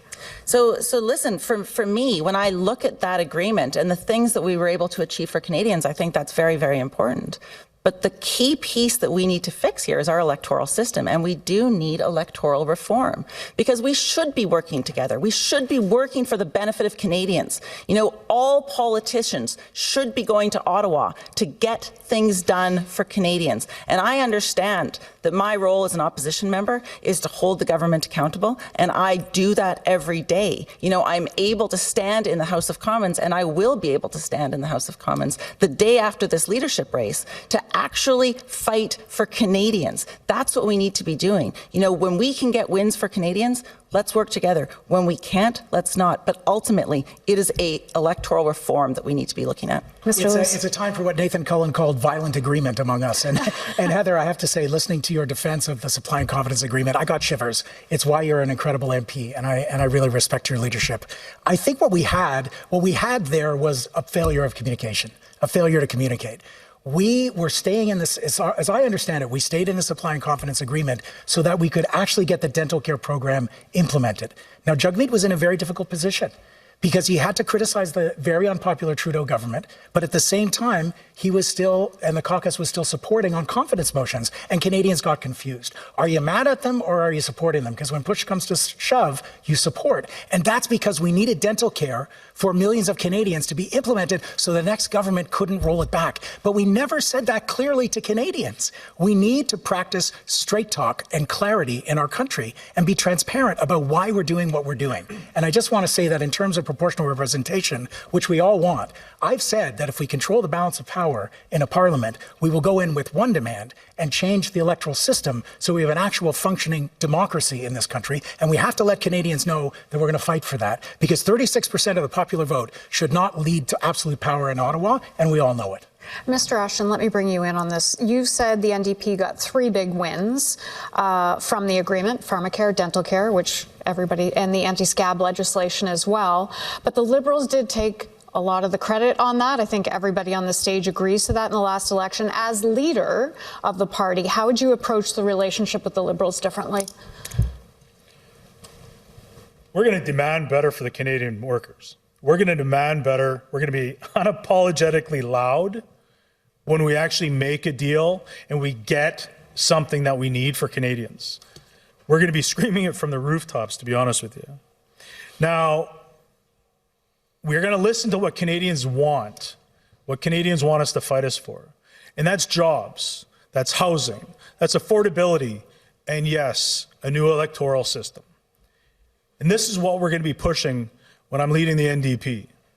We're going to be pushing for what Canadians want because we're going to be listening to them. We're going to be meeting with them, like Tanille said, where they're at. We're not going to roll over and allow the Carney government or Poilievre sitting in the wings eating our cake and stealing our thunder. Ms. McPherson, you wanted to get in a moment ago. My apologies. Oh, no. Oh, but I'm happy to. I'm happy to talk. I mean, I agree with Rob when he talks about the idea of housing being something that we need to be making sure we're pushing the government on. You know, one of the things that bothered me most about the budget that I voted against in the fall is the fact that there was half the money promised for housing. You know, it is why I brought forward one of the very first platform planks was my housing platform. And it is because we're in the midst of a national housing emergency. And we see this government not taking the breadth of that problem seriously, you know, not dealing with it with the urgency that we see. And that's one example. But there are many examples where this government does not put working class Canadians at the forefront. It is all about corporate interests. It is not about making life better, making life more affordable, making life easier for Canadians from coast to coast to coast.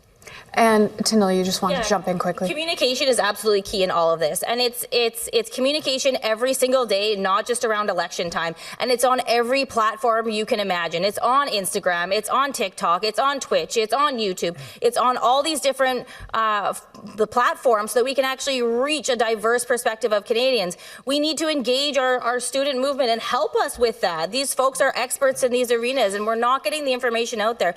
I bet there's a whole ton of people that have no idea that Carney only funded the housing program half of what it's worth. There's so many people that don't know that we have probably never actually contributed to our healthcare through the Canadian Health Act in the way that we're supposed to as the federal government. There's all these big facts that folks don't know, and we're not getting that information out there to them. And when we talk about electoral reform, can we please bring back the per vote subsidy?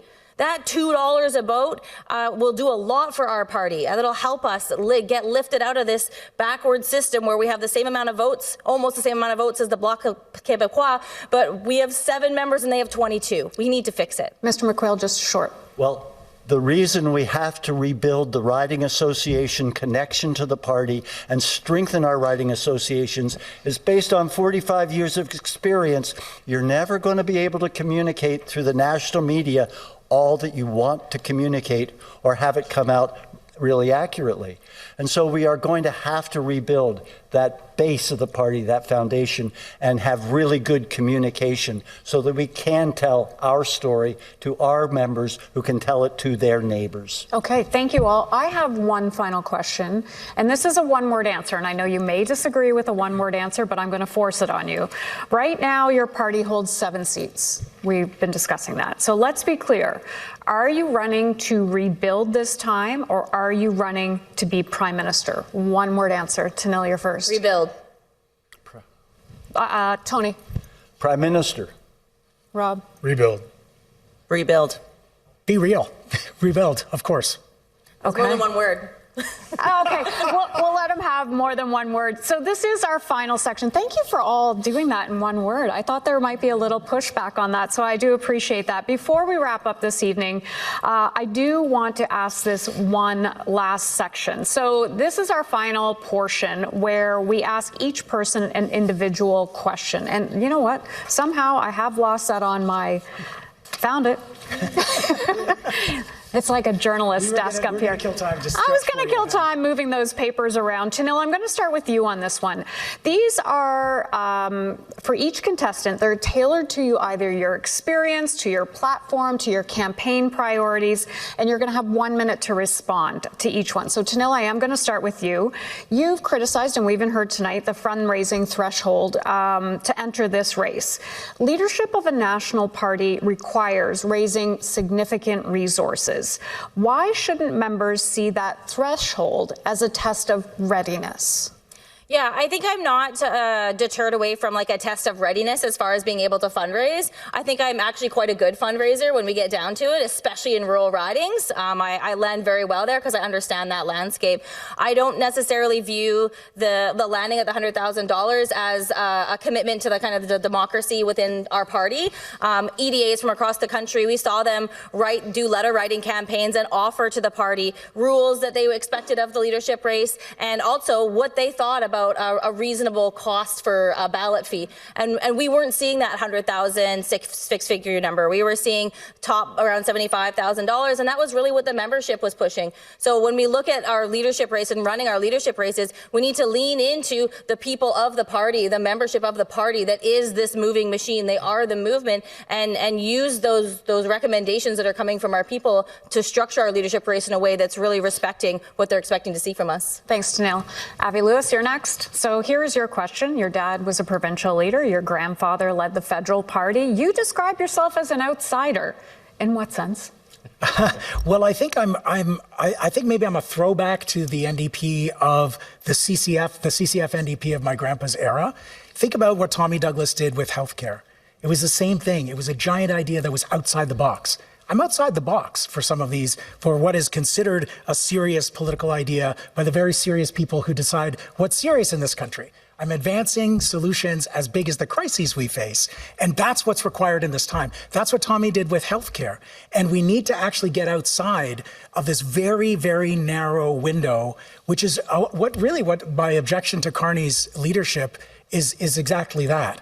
He's a smart guy, and he's very popular in Canada right now because he has a diagnosis about where we are in history. We're at a turning point. But what he wants to do is make us into a petrostate that is a militarized petrostate, a junior arms dealer on the world stage. I have a very different vision for Canada, and that's what is outside of maybe the Ottawa bubble, but certainly not outside of our tradition as New Democrats. Okay, thank you, Avi. Heather, you are next. You are senior member of former leader Jagmeet Singh's team and served as whip during the confidence and supply agreement. Ultimately, there was the party's worst federal results. So why should members see you as change rather than continuity? I want to start by just saying how proud I am of what our caucus was able to achieve in the last parliament. And the incredible members of parliament that made up our caucus. You know, with 25 members of parliament, we fundamentally changed the direction that our country took on many things. You know, I was the foreign affairs critic, and I am proud of the way that we fundamentally changed our party and the government on issues around Palestine, on Ukraine, on Sudan, on Iran. You know, there is a way that we need to push the government of the day until we are the government. And I can tell you, the work I have done in my riding, the work I have done across this country, the record I have of being able to win my seat in Alberta in a hard election proves that I can win, that I know how to do that I've been doing that work, I will continue to do the work, and that is why I am the leader that the New Democrats need right now. Thank you, Heather. We're going to move over to Rob Ashton now. You say you want to put workers first.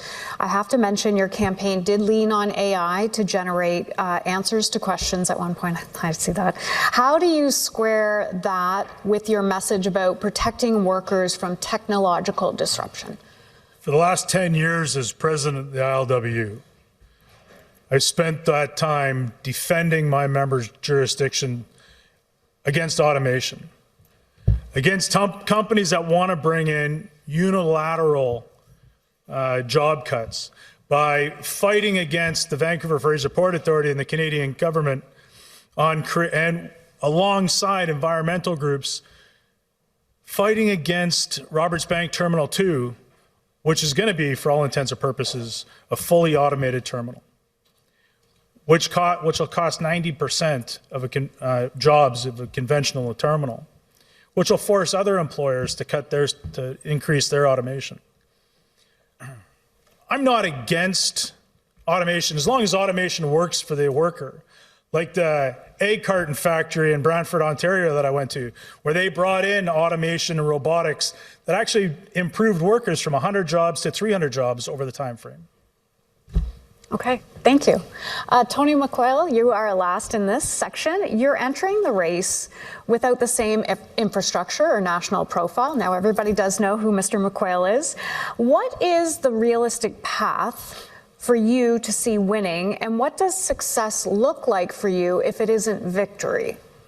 Well, Hannah, I've run in a lot of elections. I've always run to win. I maybe haven't always won, but I won 3 school board elections in my own community. And what does success look like? It looks like helping people understand the issues and the needs from a perspective that maybe they aren't already hearing. So that's one success. I always, when I get into an election, have a tiered series of what does success look like, and the whole stair steps. You ask the question, what am I running for? I want to be Prime Minister because I want to work with these people on the ideas they have to move this country forward. And, you know, when I first sent out my email, most of my friends said, are you crazy? But, you know, your ideas give us hope, and I'm feeling pretty despairing. And I had thought I had no idea to get to this stage, but because of the wonderful support and the fact that some of these ideas resonate across Canada, we're here now. Let's go forward with some hope. Okay, thank you all for that. That was our final section. Fist bump onto the right side there if you didn't see that. Before we wrap this evening, of course, we're going to hear one more time from each of our contestants. I think everybody just took a sigh of relief right now. I think I felt it up here. So we're going to hear 45 seconds from each of you. And actually, Tony, you're first again. Okay. 45 seconds to you. Okay. Well, my friends, if we are to meet the current challenges as a party, a country, and a people, we need bold change. We need the skills and talents of all these candidates working to rebuild our movement and share our vision with Canadians. This is a lot to ask of one person. Canadian Quakers have gone from having a single clerk to having a clerk's table with a team approach to leadership. And I would suggest, as part of redesigning how we do things, perhaps it's time to have a leaders' table to share the work and the wisdom. We need a shared vision that resonates with Canadians. I hope that our holistic goal for Canada could be that vision and that it could be worked on by the team that you have before you. Let's have a leaders' table. Tony McQuail, thank you kindly for those final thoughts. Tanille Johnston, you're next. Yeah, as an Indigenous woman, as a social worker, I bring a different perspective to this race, and I understand the urgency for change. I've witnessed day in, day out how the capitalist system consistently and deliberately fails our communities. The leadership race is about change. It's about the next chapter of the NDP, and one that isn't afraid to lead fully and boldly with its values. I'm not here for a promotion. I'm here to drive change. I'd love for you to join me in whatever platform works for you, whether it's email, Facebook, Mastodon, you name it, come join me. Tonight, I'm asking you to stand with me and lend me, Tanille Johnston, your first choice vote, and let's get to work. Tanille, thank you kindly. Rob Ashton, you're next. We need to rebuild the NDP. We need to rebuild the trust that working class people may have lost in us. We have to bring voters back. And how? By bold solutions that impact their daily lives. By taxing the rich, cutting taxes on the working class, rebuilding industries, investing in industries, but investing in job creation. By building homes that Canadians can afford with Canadian workers and Canadian materials. And that's why I'm running, to take our power back, to bring the NDP back to its roots and offer real hope. Thank you, Rob. Because I'm the leader that listens. I'm the leader that's going to push our membership's decisions. And I'm the leader that will deliver. Thank you. I'm sorry for interrupting. That was. It's all good. You kept going. I take long pauses sometimes. It was a long pause. I appreciate you. Okay, Abby Lewis, you're next. Despite a few dim sparks that flew tonight, I am looking forward to getting work with my colleagues, 4 fantastic New Democrats on stage tonight. But here's why our campaign is different. You're not just voting for me. You're voting for a whole new approach, a movement that we are building together. To stop the ongoing genocide in Gaza now, for public options, a wealth tax, a Canadian Green New Deal. When Tommy Douglas and the NDP fought for Medicare, we heard all the same things. It's too radical. We won't be taken seriously. It can't be done. But Tommy knew it was what a supermajority of Canadians wanted, the kind of Canada we deserve. This is how we rebuild now. This is how we start winning. And this is how we transform the country for the many, not the money. See, I waited a second so I didn't interrupt you. Thank you, Abby Lewis. I learned from Rob Ashton, Heather McPherson. Thank you. And thank you to all of you for the discussion this evening. You know, New Democrats fight for what matters. It's because of the NDP that we have public health care, that we have pensions, that we have enshrined workers' rights, that we have a strong public service. You know, so many of the things that define us as Canadians, things that separate us from the United States, are there because of New Democrats. We have a responsibility to live up to that and win more seats so that we can do even more for people. I have a plan, I have a record, and I have the energy to hold this government accountable until we are government. I'm not getting ready to do this work. I am already doing it. And with your support, I know we can win more seats. We can do even more for Canadians. Thank you. Thank you, Ms. McPherson. Thank you to all of the candidates on this stage. I truly appreciate you allowing me to moderate the debate. Before we sign off, though, I want to acknowledge something that is truly important. Now, in these debates, I want to thank each of you, the contestants, for putting yourself out there, putting forward your vision in a political arena. Running for leadership is not easy. I can't imagine being on your side of the podium. It requires courage, it requires conviction, and a willingness to stand up for what you believe in, knowing that you're going to be tested here as well.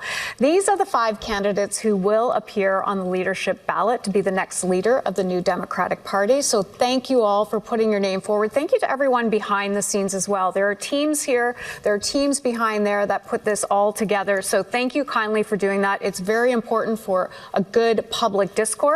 Voting opens on March 9th. NDP members can vote online, by telephone, or by mail if they have requested that option.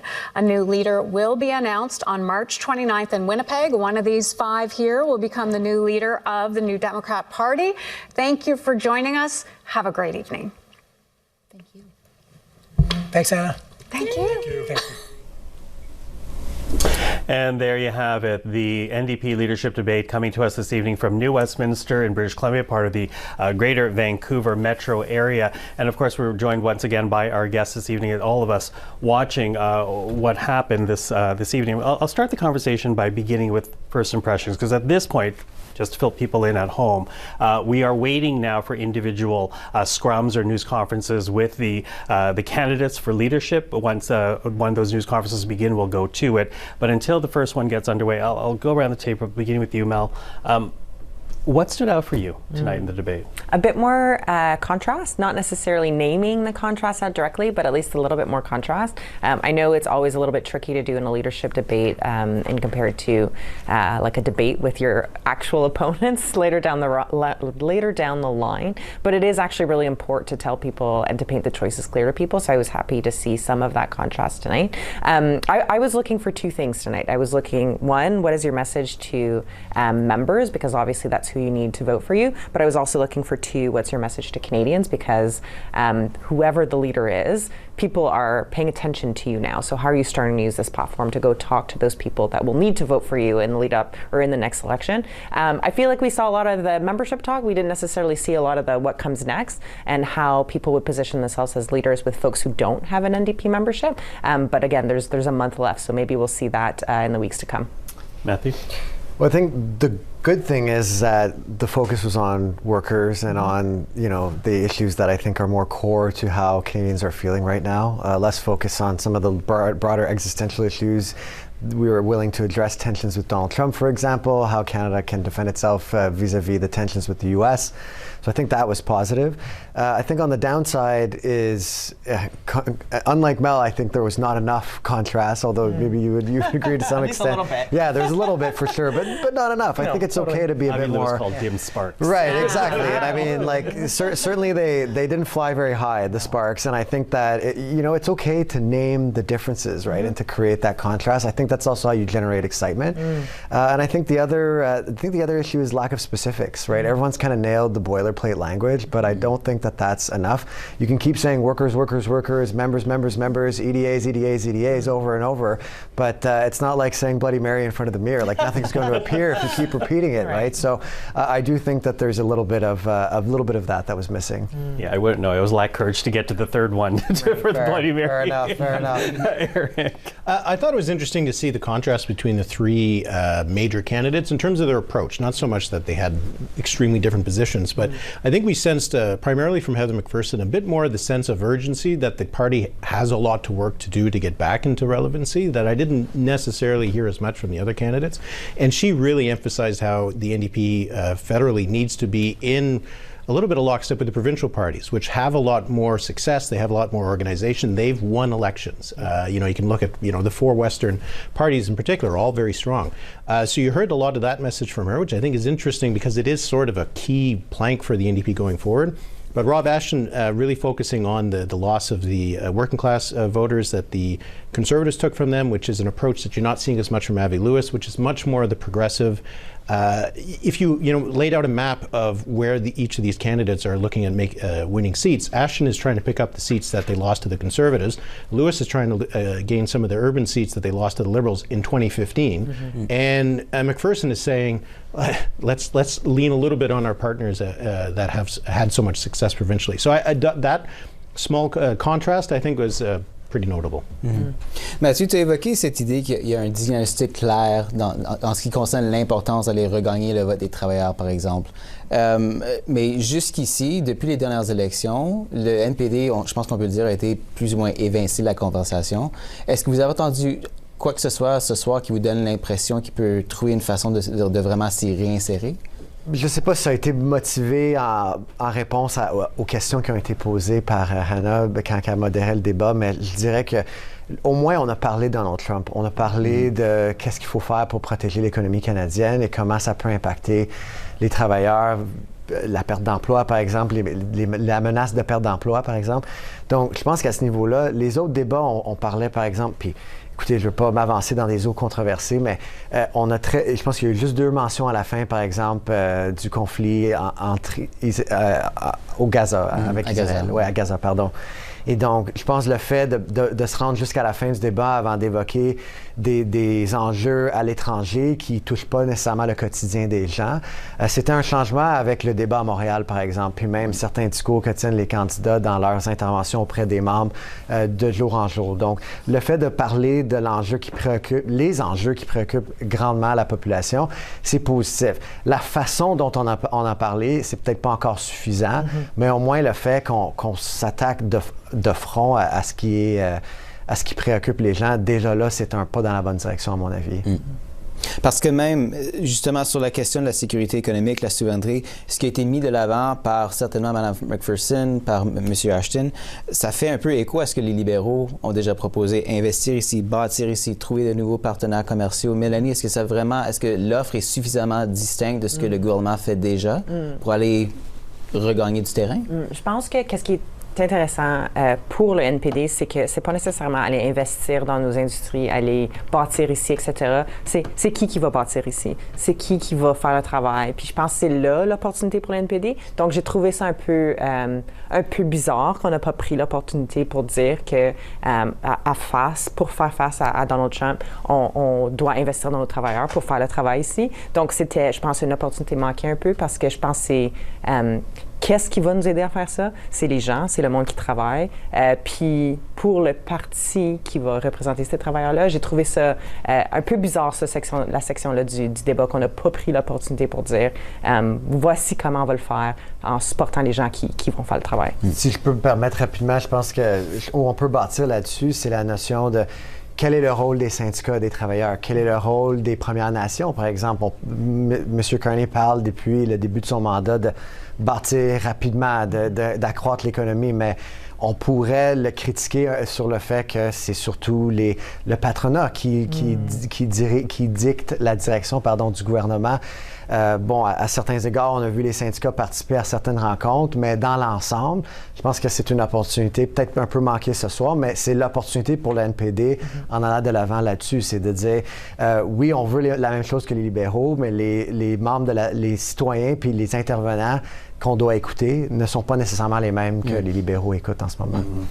You know, I was watching the debate roll out, and when you look at the 5 candidates that are trying to be the next leader, only Heather McPherson has the experience in Parliament. And there were moments in that debate past the first hour when she was really noting the fact, I did this, I did this, I did this, which can be a strength going in. But I also wonder whether her time in Parliament held her back a bit this evening, because everybody else was able to blue sky their ideas of what they think the NDP is. And she's the one that brings to it the real challenges of governing and trying to get things through the House of Commons. I wonder if you could comment on that. Yeah, and I think those are the challenges throughout the night for New Democrats, but I think just you talked earlier about the challenge for New Democrats always is, do we want to win, or do we want to keep doing the things that we're doing? And I think what we saw from Heather is talking about those challenges and what we actually need to do. Whoever is leader will need to figure out how I'm bringing caucus together and what are we doing in the House,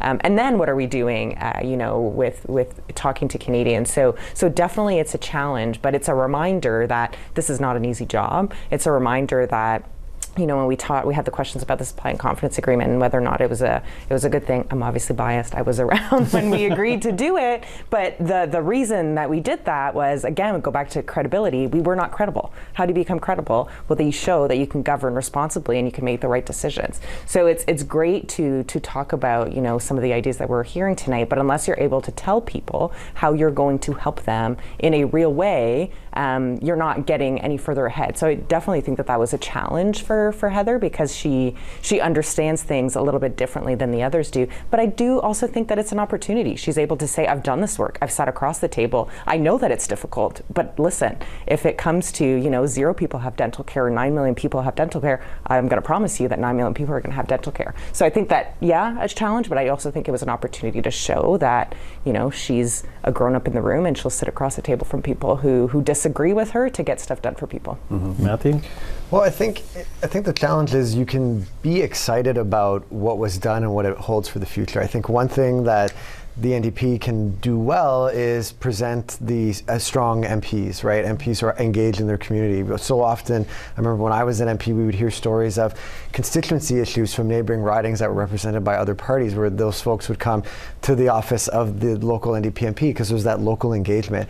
And I think that when you're looking at rebuilding and you're going to have to focus due to limited resources and perhaps limited airtime, when you're looking at rebuilding, that's the kind of thing you can focus on. And she touched on it a little bit when she talked about how proud she was working with the caucus, right? And I think it doesn't need to be a dour thing that you were there during challenging times. I think you can present continuity as the positives that are there, and it's something that excites you and it's something that you bring to the table. And I would say, and I don't want to sound overly critical, because I definitely think she leaned into that as the debate went on, as you said, but it took her a while to get there. Like, I think we were a solid length of time into the debate before she first said, I'm a member of Parliament. Like, that should be the first thing that comes out of her mouth, especially when she's running against other leadership contestants who aren't in Parliament right now.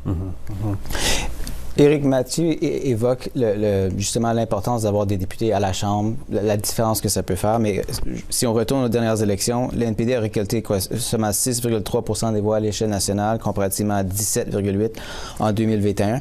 Évidemment, il y a 2 audiences pour le débat de ce soir. Il y a les militants du parti, mais aussi l'électorat plus large. Qu'est-ce qu'on sait par rapport, dans les sondages, par rapport à la proportion de Canadiens qui sont pour l'instant, qui pourraient même envisager de voter pour l'NPD? Et c'est quand même un nombre qui est assez important. On voit souvent que c'est 30-40% des gens qui disent qu'ils pourraient voter pour l'NPD. C'est pas comme, même s'ils sont à 6-8% dans le sondage, c'est pas comme ils ont juste 10% ou 12% comme un plafond. Mais il y avait toujours beaucoup de monde qui disait qu'il était capable de voter pour l'NPD, mais il ne votait pas pour l'NPD. Donc, je pense que ça, c'est le défi. Oui, il y a une... comme les positions du NPD, la plateforme politique, ça attire beaucoup de gens, mais est-ce que c'est une priorité de voter pour l'NPD, pour le candidat local, quand il y a un course entre deux partis du gouvernement? Et c'est ça que je trouve que c'est toujours le défi, et je trouvais que c'était intéressant. Il y avait la question, est-ce que on essaie d'être le gouvernement ou de reconstruire? Et 4 sur 5 des candidats là, on disait que c'était de reconstruire. Je pense que c'est réaliste parce que avec 7 députés, peut-être 6 bientôt, c'est difficile d'envisager que le gouvernement est vraiment en jeu.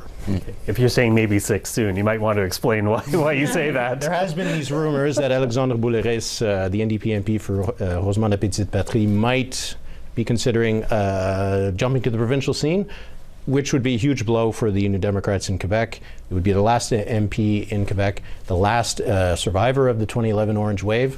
And after the French section we saw during the debate, not a lot of prospects that the party would win new seats in Quebec. Yeah, and actually that was my question, and admitting the fact that around this table I'm the non-francophone. But I will ask this question because obviously the French level, not fluently bilingual around that table, but also the equating preserving the French language to solely a Quebec issue when there are francophone communities right across the country. So I'm kind of wondering the challenge that presents for the party if it still pays the lip service of saying we are going to run in Quebec and we want this to be a pan-Canadian party.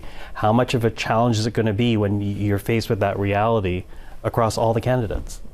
It's a big problem. When I was still working at the party, we did 3 things in 3 ways. It was English, you had French Quebec, English Quebec, and then you had French rest of Canada, because the reality of French people outside of Quebec and the reality of French people in Quebec is different, and the culture is different. So it's not just the ability to be able to speak the language. I think there's a few of us who are Franco-Ontarian on this panel, so the fact that it's, to your point, it's not just Quebec, so to not understand that it's not just Quebec, I think is a problem. But more than that, it's the I'll let you finish. Yeah, it was just the culture, right? It's not enough to just speak French. You also have to understand that the reality and the culture in Quebec is different. So you need to be able to connect with people, and I think they're not doing either. Okay, well, we'll pick up on that a bit, but Avi Lewis has now walked up to the microphone in New Westminster, British Columbia, post-debate. Let's take a listen to Avi Lewis, who is running to be the leader of the federal NDP. Minutes per candidate.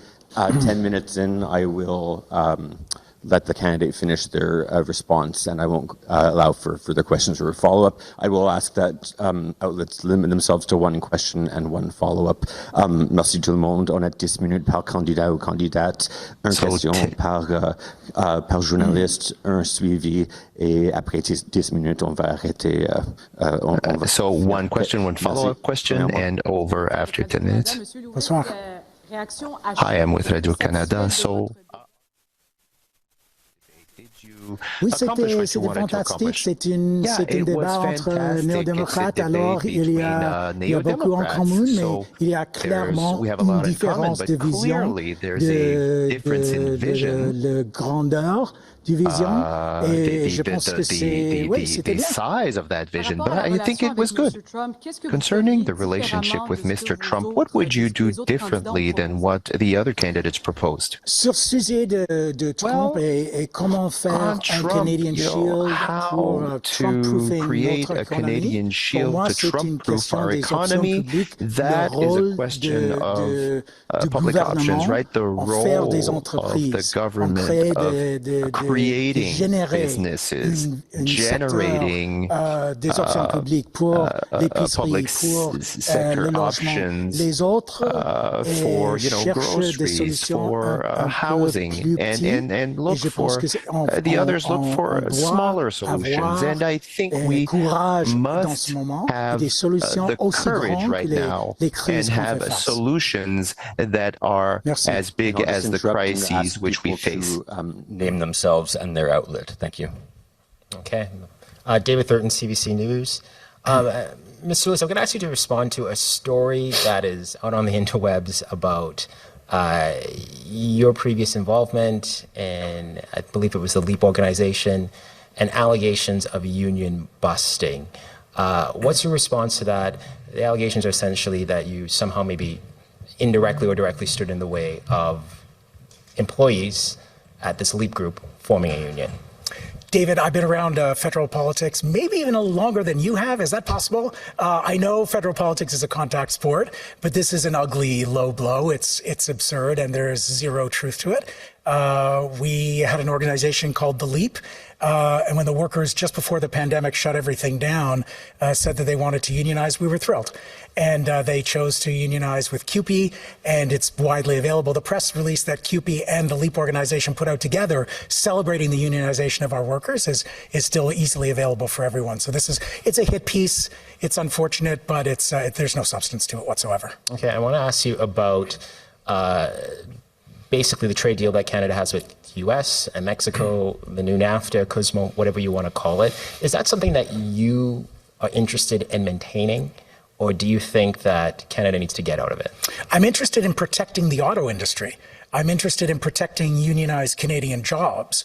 I don't think CUSMA really did that. It was a deal that Trump signed off on when he used to think trade deals were a good idea. Look, we're the party that fought the free trade agenda in the 80s and the 90s because we argued correctly then that we shouldn't integrate our economy with the United States to such a deep extent. And now that there is a character like Trump running the United States, we see how vulnerable we've become. The solution is not a single trade deal or a negotiation, which Trump doesn't have the attention span to complete anyway. It's to build Canadian industries, new industries, a 21st century electro state, renewable energy, a public option for groceries, investing in the public sphere. We have all of our proposals on our campaign that will Trump-proof the economy, and we need to get serious about using the vast resources of this country, not to invest in weapons and war, but to make Canadians safe, thriving, and healthy right here with our public healthcare system and services and a Canadian economy made in Canada. But would you stay in a deal with a nation that is effectively, you would agree, is a fascist state?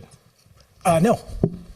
But it's an academic question because these negotiations don't go anywhere because we're not negotiating with a reasonable partner. Hi, Joe Sadowski with City News Vancouver.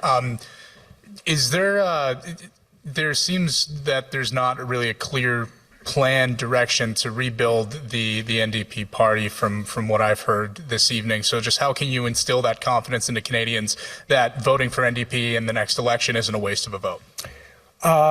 Maybe we were at different debates. I think there's a really clear plan, and if you look on all the candidates' websites, we've all put it forward. Our plan is to keep doing what we've been doing. We've been using a distributed organizing approach on our campaign.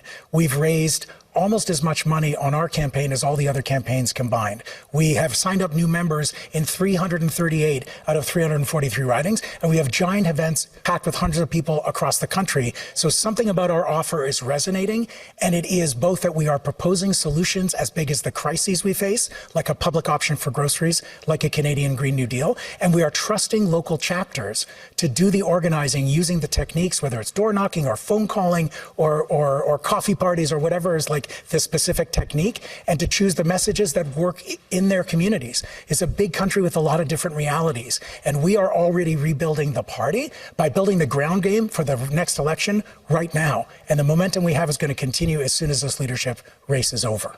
Thanks. And I'll just take a moment to remind you that the camera is here. The mic is next to it. You guys want me to? Eye contact is also great. Okay. Rachel Aiello, CTV News. Hi, Rachel. How are you? Great. Good.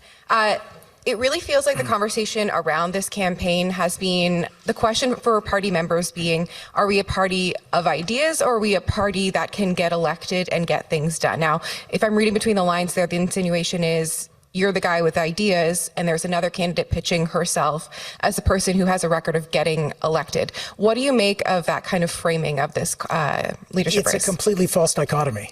Ideas are how we win.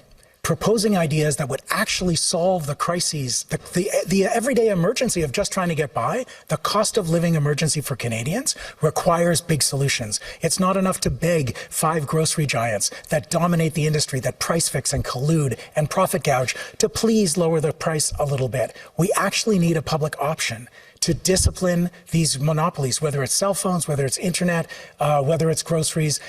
and the public role in housing, we actually need big solutions. Prime Minister Carney understands that we're at a turning point as a country and we need nation-building large projects. We just believe that he's pursuing the wrong ones. Those big ideas that we've been putting forth in our campaign are precisely how we win. And the gigantic momentum, the hundreds of people that we've had at events, the fundraising we've had, smashing all previous NDP leadership fundraising records, and signing up new members in 338 of 343 ridings, that's showing that these ideas are resonating, and our momentum is proof that ideas and solutions are how we win. And there seems to be a conversation right now of the left is wide open. Mark Carney is governing more to the center. What do you make of the criticisms that what you're proposing is too far left and will drive the NDP off a cliff instead of actually capturing that open field? Very, very familiar criticisms from a lack of political imagination. When Tommy Douglas put forward Medicare, everybody said exactly the same thing. Oh, too radical, not going to be taken seriously, can't be done. But he knew that a supermajority of Canadians needed public health care, wanted to live in a country that treated people with that kind of dignity. We won it. It was incredibly successful. It was adopted nationally, and it has stood the test of time. And that's exactly why we need ideas that are ambitious and bold and will actually solve the everyday crisis that Canadians are facing. This is how we win. Thank you. Good evening. Thanks so much for taking my question. I'm a reporter from the Canadian Press, and I'm asking the question on behalf of my colleague, David Baxter. Oh! We noticed that you have talked about reducing military spending on your social media account on Twitter.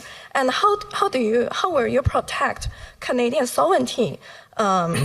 To cut military spending, especially U.S. isn't a reliable defense partner it once was. Yes, what I've said is that I understand that Canadians are afraid. Our biggest ally has turned on us. We're under threat of annexation, and we need to make our country safe. The question is how we do it. Look, at the end of the Harper era, we were spending $20 billion a year on the military. This past fiscal year, it was $40 billion. Carney now wants it to be $60 billion. And then he wants to double it and double it again to 5% of our GDP. We do not get safer when 3/4 of our military spending already goes to U.S. arms companies. Spending more money in that stream is not making us safer from the United States. What makes us safer is having an independent economy that has economic sovereignty, where we take care of people who can't put food on the table, where we deal with the crisis of housing, where we bring back our healthcare system from privatization and the threats and the reality of privatization that already exists, and make Canada a country that Donald Trump never wants to visit. In other words, a Canada where people take care of each other. Thank you. Very short question. Very short. So I'm Sean Foss with the CBC, and I'm not asking on behalf of myself. I'm asking on behalf of future voters. Sure. My kid in particular, who is 17 years old, and he has the question that is, how do you feel about Alexandre Bouleri's MP leaving the NDP to run for Quebec Solidaire? Being as they're the only current NDP MP within Quebec? That's the first part of this short question. OK. Alexandre a porté le flambeau pour l'NPD au Québec depuis 15 ans. Et tout seul, les derniers 5 ans, il est un héros.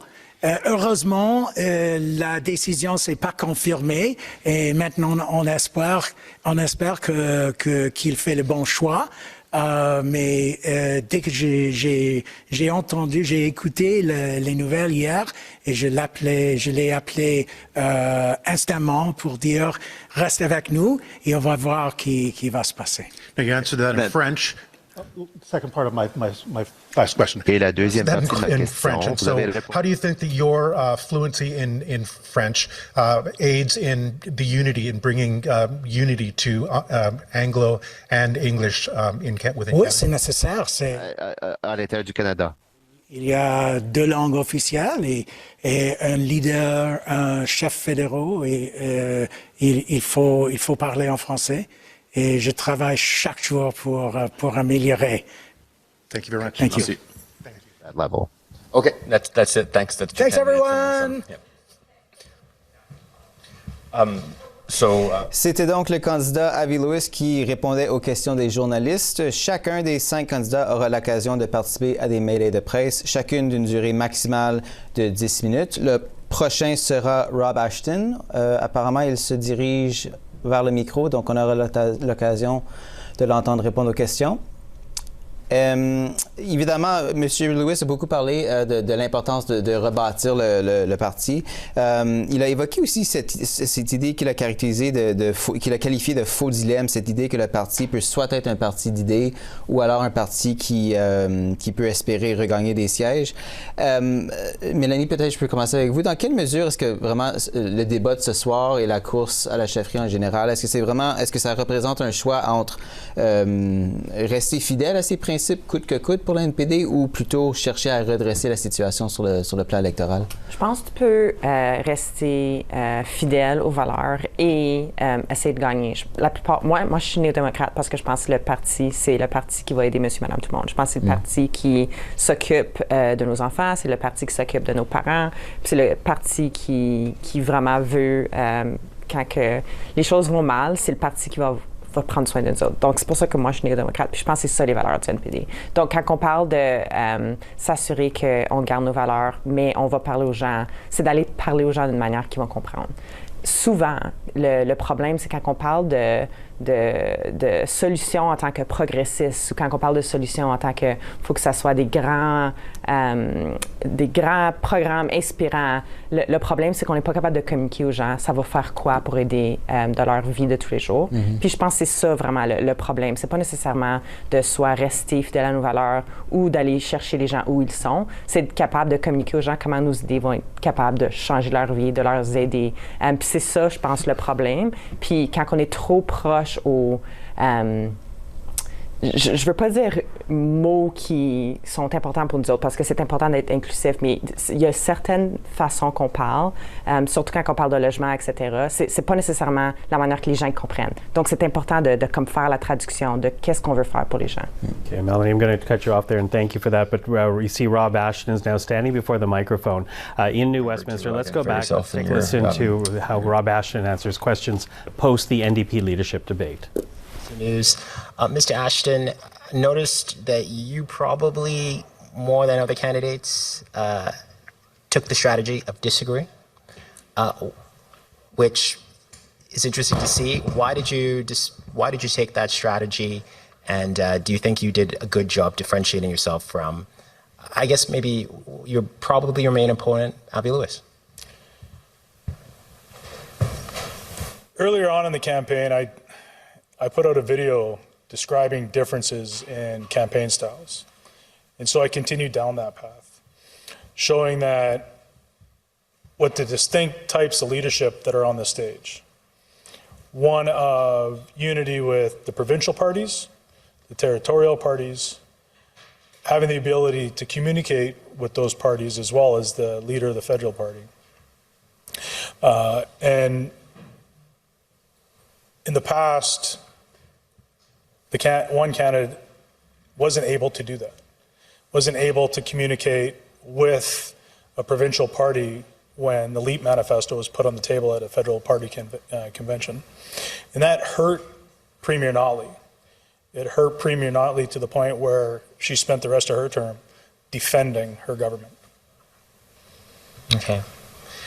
And so maybe I'll move on to another question.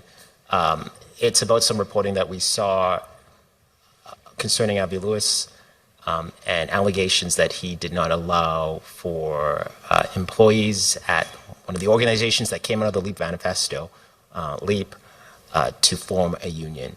What do you make of those allegations? Are they concerning to you? What's your view on that?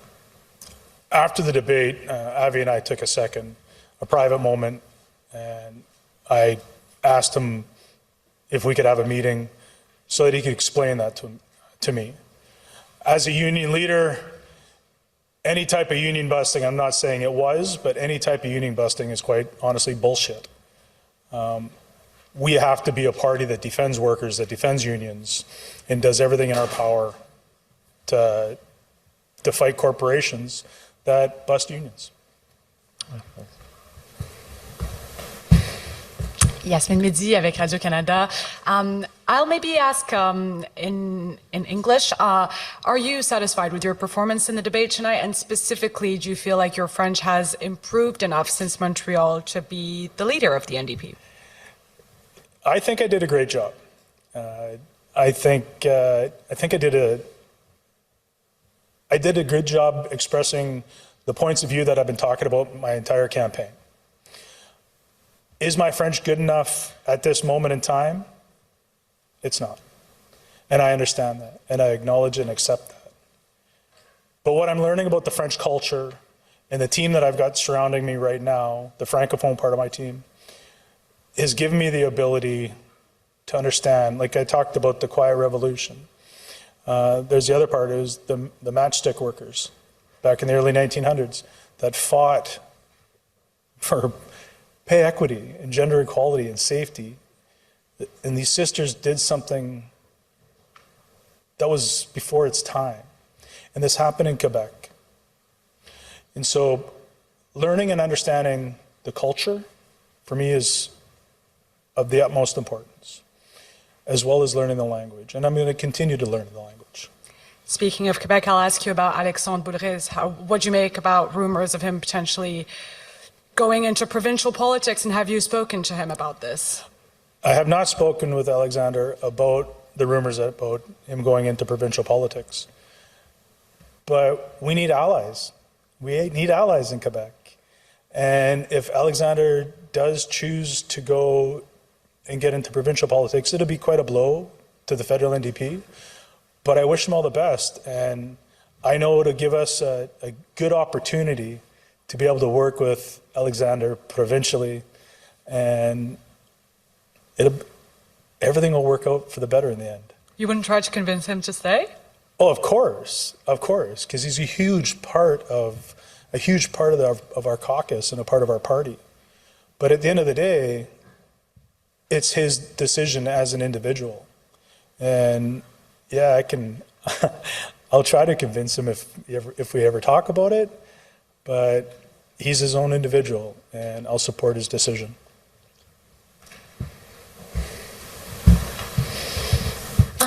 Mr. Ashton, I'm a reporter from the Canadian Press. Is it okay to get your thoughts on Mr. Levi's response to the Leap Manifesto attack during the debate? Was the membership wrong in adopting it? Thank you. The membership of the NDP is never wrong, because the membership, when they're given all the information, are right. Because it's the membership's will and the membership's drive that guides our party. The part that I disagree with is not communicating with the provincial NDP, the Alberta NDP, before bringing it forward, before dropping it on the table in Alberta. Because that's when the sitting NDP government had to fight and defend themselves. Something that they didn't do. That's something the federal government did, or the federal NDP did. And so this is where I say the federal NDP has to work in partnership with our provincial sections and our territorial sections, because we can't be blindsiding each other with issues. Anyone else? Second? I'll ask you another question. Sure. Who do you think is your biggest opponent in this race? My biggest opponent? I don't think we're opponents, because every one of us are running to be the leader of this great party. And opponents is the wrong word, because we're all doing what we feel is right for the party. And I think we all have a shot at this. I do believe I'll be victorious on March 29th to be able to be the voice of New Democratic members. But I don't think we're opponents. I think we're in it to do better for the party. You don't see that there is a front runner or someone you need to be at this point? You think it's all even? I think the media portrays myself, Heather, and Avi as the three front runners. But Tanille and Tony have a lot of great ideas. And I think if they got half the media that the three of us have gotten over the last few months, I think they'd be right in the race as well. Okay. Thank you. Thank you. Thank you all. And there you have it, Rob Ashton. That was Rob Ashton, one of 5 people trying to secure the leadership of the NDP in a convention that will take place in Winnipeg in late March. Listen, we're now waiting for the next news conference to begin. I'll bring in our guests once again. I'm going to begin with you, Matthew, this time around, because a couple things stood out there, one of which is the French language, which I think we can apply to all the candidates, so let's get back to that in a moment. But specifically in this Q&A, the LEAP manifesto, which was championed by Avi Lewis at the same time that Rachel Notley was running the Alberta government as an NDP premier. Talk to us about the challenge of that, because in many ways that seems to be what Heather McPherson was trying to get to as well, the need to cooperate with Western NDPers who've done well. I apologize. I'm going to get back to you again. Let's now go to Tony McQuail. He's now taken to the microphone. His turn to answer questions in New Westminster, British Columbia. Okay, so just Tony, to remind you, it'll be 10 minutes. The questions are here, but the camera is filming you from here, so you may want to address that. Okay. And I'll open the floor to you, David. Hi, Mr. McQuail. Hi, David. David Thurton from CBC. Yep. We've been speaking throughout the race. Early on, you portrayed yourself as an underdog and pretty blunt, saying that you're not going to win. Do you still feel that way? David, I've been involved in politics for 45 years. I went into the 1990 Ontario provincial election so depressed, so sense of feeling that we weren't going to get anywhere.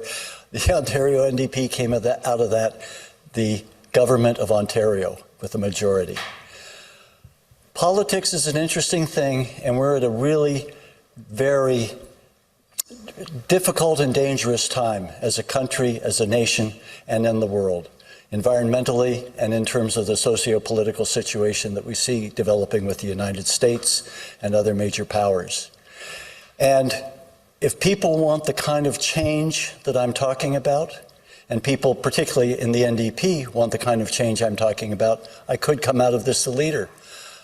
I don't expect to, but I have ideas and plans that if I do, I'm going to be working on getting those other 4 candidates to work with me and form a team that can take the message out across the country and build the kind of green, progressive coalition I believe we need to both deal with the problems we've got with the environment, but also the problems we've got in terms of our relationship with our neighbors to the south and how we build a strong coalition across that border with progressive people to deal with the insanity of the person they've got running their country at the moment.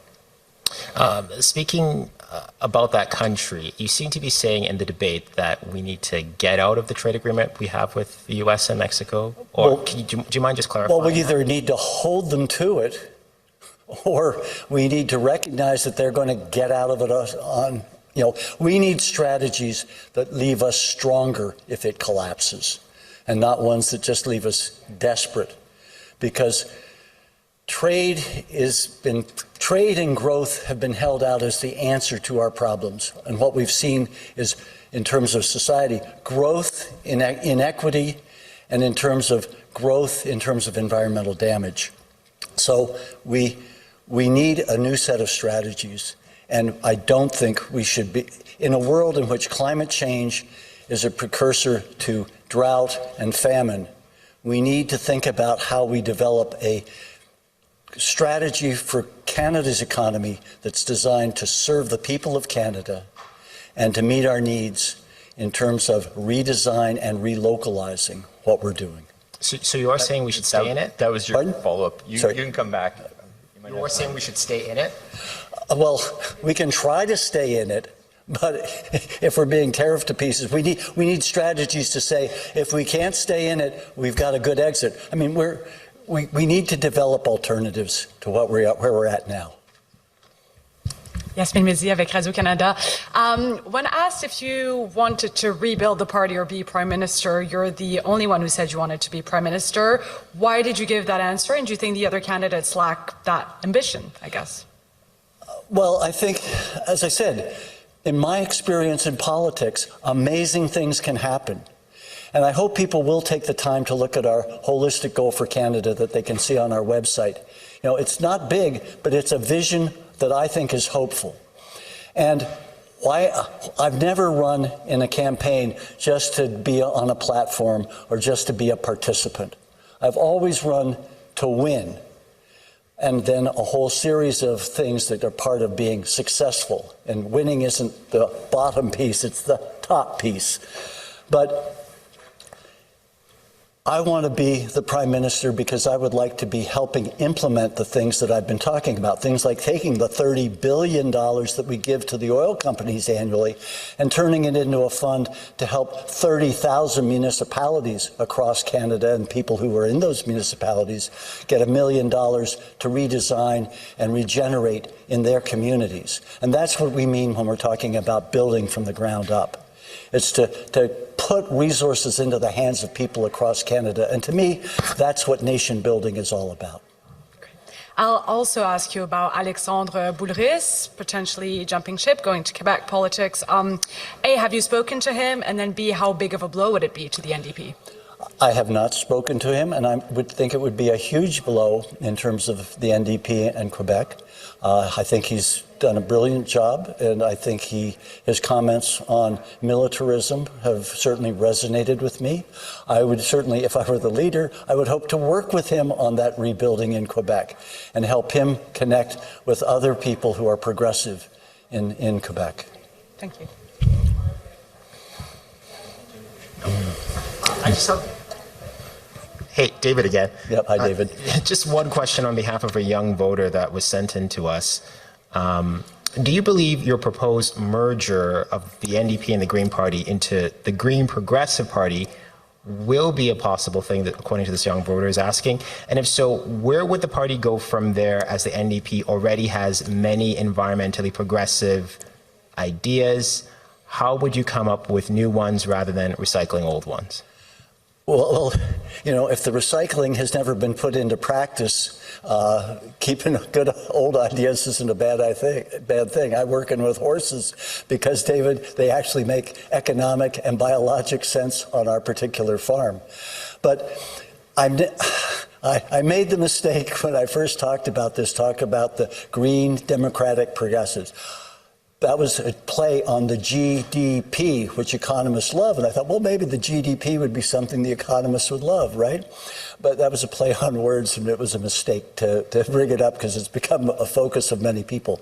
We don't have time to try and merge political parties. What we do have time, and what I'm saying we need to do, is the Green Party, the NDP, the Bloc Québécois, they need to figure out what they can agree on, which is what they would need to do if they got 51% of the seats, and what they would then try and work on as a government. They need to do that 3-4 years before an election. Price it out, work with the Broadbent Institute, work with the Canadian Centre for Policy Alternatives to put it together as a strong platform, and do that at the central party level, but then let the local riding associations work together to decide who's the one candidate in that riding who will run on that green progressive platform. And then I would hope that one of the major first things in that green progressive platform would be a citizens' assembly to develop proportional representation for a Canadian electoral system and put it in place without a referendum, because the majority of Canadians support proportional representation, and bring it in so that then each party can go its own way but still have to work together, because nobody's going to get a phony majorities that we've been living with and watching policy lurch back and forth over time. So that I'm not saying let's form one big new party. I'm saying let's figure out how to take green progressive social movements, the nature and environmental movement. Let's put it together in terms of not a party, but as a movement that can help us start the transition to a representative working democracy by getting proportional representation, one that understands the absolute necessity of regeneration, one that is prepared to say redistribution of a system that has over generations worked to accumulate wealth and take it out of the pockets of farmers and small businesses and homeowners. And then how do we work together to redesign our economy so we use less energy, use fewer resources, and build stronger communities so that we meet our basic needs and not get out of the mind trap that we're currently in. Our imaginations have been colonized by a corporate capitalist consumerism ideology that says we all got to keep on this hamster wheel to make somebody else richer.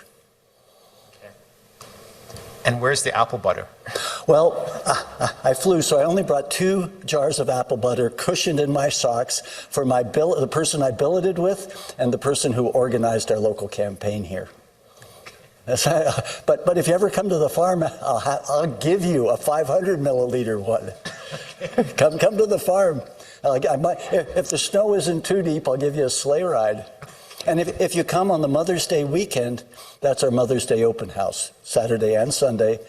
Horse-drawn sleigh rides, advertisement for Meeting Place Organic Farm here on national media, but it's a wonderful place to visit, and you can see the change between a farm that was an eroded cash crop farm in 1973 and one that the bobolinks and meadowlarks are back nesting on. Okay, thank you. Thank you. My time's up, right? Yep. And that was NDP leadership candidate Tony McQuail answering questions to the media. Listen, we will go back to New Westminster once another candidate takes the stage. But Matthew, I'm going to ask you to answer the question that I was asking prior regarding the LEAP manifesto. How much of it is the LEAP manifesto a challenge for the party, or is it a potential to grow the party? Well, I think it's funny because I find both candidates who were involved in that exchange, Rob Ashton and Avi Lewis, sort of both missed the mark in their own ways, both the attack and the defense of it, because ultimately what was adopted was a consultation, right, with party members. And so I think that the bigger challenge is what was done after, and there was not much of anything on either side, right, and no one really wanted to pick up the pieces, and I think that's the bigger challenge. Okay, let's get back to New Westminster. Tanille Johnston is now at the microphone. Let's take a listen to the questions and how she answers them as we continue to cover the NDP leadership debate on this evening.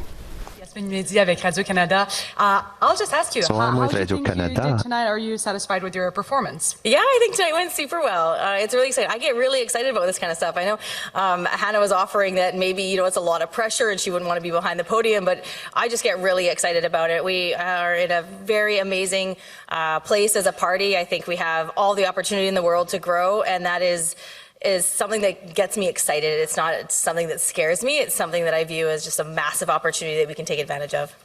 And I'll ask you about Alexandre Boulris, news that he might join Québec Solidaire in Quebec. Have you spoken to him, and how big of a blow would it be to the NDP? No, I haven't spoken to him. He's been an amazing asset to a party, but people grow and change and they go different ways, and I have to respect that, especially in the political world. You never know what is going to change in your life and where you want to put make an investment. I don't think it's going to be a big blow to our party. I think we really need to celebrate all the good work that he did with us, and then lean into where he also wants to see a partnership with the federal government, because after all, if he's going to stay in the political arena, that's a colleague that we're going to be working with down the road. Fabulous. Thank you.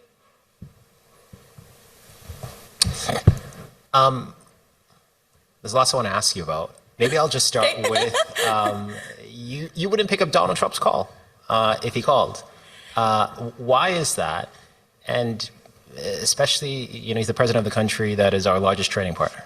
Yeah, I think the way the question was phrased was more so about our negotiation and what we would be doing. And my offer was that I'd be too busy focusing on Canada and strengthening our sovereignty and our borders and making sure that we can stand up strong as Canadians and as Canada to try to negotiate with someone that is just going to toss out these crazy tariffs or turn a 180 and try to flip us on our head. We need to stay focused on Canadians and priorities for Canada. And we have so much work to do within our own borders, and we need to make sure that we're not getting constantly distracted by noise coming from the south. I'm curious to hear what you have to say about the point that Lewis brought up around oil and gas and the NDP. Do you think that there needs to be more straight talk within your party about the future of oil and gas development? I think we need to be very clear about where our priorities are within the world of the climate space. Right now, we're seeing massive investments targeting mines and more oil, and these aren't renewable industries. These are finite industries. And our party has always been dedicated in that climate space to leaning into those renewable energies, and where I want to see us do better work is in communicating that. A lot of folks are worried about their jobs. They're worried about not having a job to transition to that they're going to be excited about, that's going to pay them well, that's going to have good health care coverage. And we need to combat that misinformation and demonstrate the good paying, solid, unionized green jobs that are really going to support families in a good way, including just the toll that a lot of these industries take on your body is really hard. I mean, I come from a working class family. My dad worked at our local mine my whole life. I know how hard that job is on your body and your health. And let's get better jobs for Canadians across the country where you can live well and then still, hit the soccer field with your kids on the weekend. Okay, thanks so much. Okay, that's it. Thank you. Yay! Thank you, guys. Thanks so much. C'était donc Tanille Johnston, l'une des 5 candidats et candidates qui ont participé à ce dernier débat officiel à la chefferie du NPD. Il reste donc Heather McPherson, l'une des 7 députés du parti qui a toujours un siège aux communes. On entend quand même plusieurs questions portant sur l'avenir d'un autre député aux communes, celui d'Alexandre Boulris, qui, on le sait, a gagné son siège sans interruption depuis la vague orange de 2011. Madame Johnston qui semblait suggérer que ça serait peut-être pas une grande perte pour le parti. Mathieu, je vais vous poser la question. Vous aussi, vous avez été élu lors de la vague orange. Évidemment, toutes ces questions entourant l'avenir d'Alexandre Boulris, je le mentionnais tantôt en parlant avec Éric, la pente est quand même assez raide au Québec pour pouvoir rebâtir le parti. Mais est-ce que vous avez entendu quelque chose ce soir qui vous donne espoir que le parti ou l'un des candidats aurait peut-être une meilleure idée de comment s'y prendre pour justement rebâtir? Parce qu'il semble suggérer qu'ils savent tous que la reconstruction passe en grande partie par le Québec. Bien, pas beaucoup, malheureusement. Ça commence évidemment avec la qualité du français qui n'est pas à la hauteur. Là. Ça, on en a parlé déjà ce soir. Puis je pense aussi, même pour les enjeux, évidemment, on parle souvent des enjeux qui sont propres au Québec, reconnaître la spécificité et tout ça. Mais je veux dire, c'est des références que, bon, on parle, il y a un mouvement syndical fort au Québec. Les Québécois sont progressistes. Ou Monsieur Ashton, et je veux dire, je veux pas être méchant, mais a fait référence à la Révolution tranquille, mais c'est des choses faciles. Je veux dire, tout le monde qui connaît moindrement le Québec peut dire ces choses-là. Et ça manque de substance un peu. Puis je pense que c'est là le défi. Puis le défi aussi, on parle d'Alexandre Boulris, c'est de sortir de Montréal également. Oui. On voit que Heather McPherson est maintenant au micro, donc on va aller écouter sa mêlée de presse. La voici. Rachel Aiello, CTV News. Your colleague, Avi Lewis, earlier was indicating that the dichotomy that's really kind of overarched this race of are we for ideas or are we for being able to get elected is false, indicating that ideas are how New Democrats get elected. What's your response to that? Listen, I think we need to have big ideas. The New Democratic Party is the party that comes up with some of these great ideas. But unless you can win your seat, unless you can get more New Democrats elected, none of those ideas matter. We have to be able to win. We have to be able to rebuild our party. I think that's the vision that I have for our party. I think that's what I was putting forward tonight during the debate. Looking forward, do you have a target? What is realistic in your mind in terms of what the short-term rebuild looks for the NDP? I think what we really need to do is look across the country and pick up seats where we have lost support, and I think we can do that. I think there are many places across the country where we have seen New Democrats are strong, where people actually thought that they were electing, they were voting for something that they didn't get. I think about the island. I think about the riding we're in right now. Peter Julian is a remarkable member of Parliament, and I can't wait to get him back in the House. But I also think about Southern Ontario. I think about other regions of the country that it's so important that we are showing up. And I think there's real opportunities for New Democrats. There's a real opportunity to grow our party. Bonsoir, Yasmine Mehdi avec Radio-Canada. Yasmine Mehdi with Radio-Canada. Que vous êtes la candidate qui est capable de gagner. Je me demande, est-ce que vous pensez que vos opposants, les autres candidats, sont incapables de gagner? Well, listen, I have won my seat. I have won my Eh bien, 3 times. I have won it in Alberta. I have won it against Conservatives. I know how to do that work. It is an urgent moment in time for our country. You know, right now, Canadians are struggling and the world is a dangerous place. And we need to have somebody that can start this rebuilding and start putting our party back on track the day after the leadership race. I am the only one that has a seat in the House of Commons. I am the only one that can start that work on day one. Par rapport à M. Boulris, à la possibilité qu'il quitte le NPD pour se joindre à Québec solidaire, avez-vous parlé à M. Boulris? Est-ce que vous allez chercher à le convaincre de rester avec vous? Yes, I have spoken to Alex. Alex, of course, is a dear friend of mine. I have loved working with him, and I've been really grateful for his support and the work that we've been able to do together. And so, you know, of course, I hope that he stays in the party, but I will leave that up to him to comment on. Hi, David Thornton, CBC News. Hi, David. Much of your campaign is built around your electability, that you've gotten elected, you've held a riding for the NDP, especially with the last election. I mean, how would you respond, though, to folks that would say, well, this is a riding that was previously held by the federal NDP, provincially it's held by the Alberta NDP, and you know, it's almost a joke for people in Edmonton that it's called Redmonton. So it's a pretty safe riding in some people's views. So, like, how much of an argument can you make of getting elected? Let's be very clear. Edmonton Strathcona was a Conservative seat for almost the entire history of our country. You know, it did not become a New Democratic seat until Linda Duncan did the work to get elected. And frankly, the seat now is the strongest in the country because of the work Linda Duncan did, the work that my riding association did, and the work that my team and myself have done. You know, we have built that riding into the strongest NDP seat in the country, and we have worked to bring other ridings alongside. You know, we brought in regional organizing that would happen year-round. We worked with riding associations across Alberta, in the last election into Saskatchewan. You know, we've done the work. That's why that seat is safe. And for me, it means that any seat in this country can be a New Democratic seat. We just have to do the work. And I know how to do that work. I've done that work.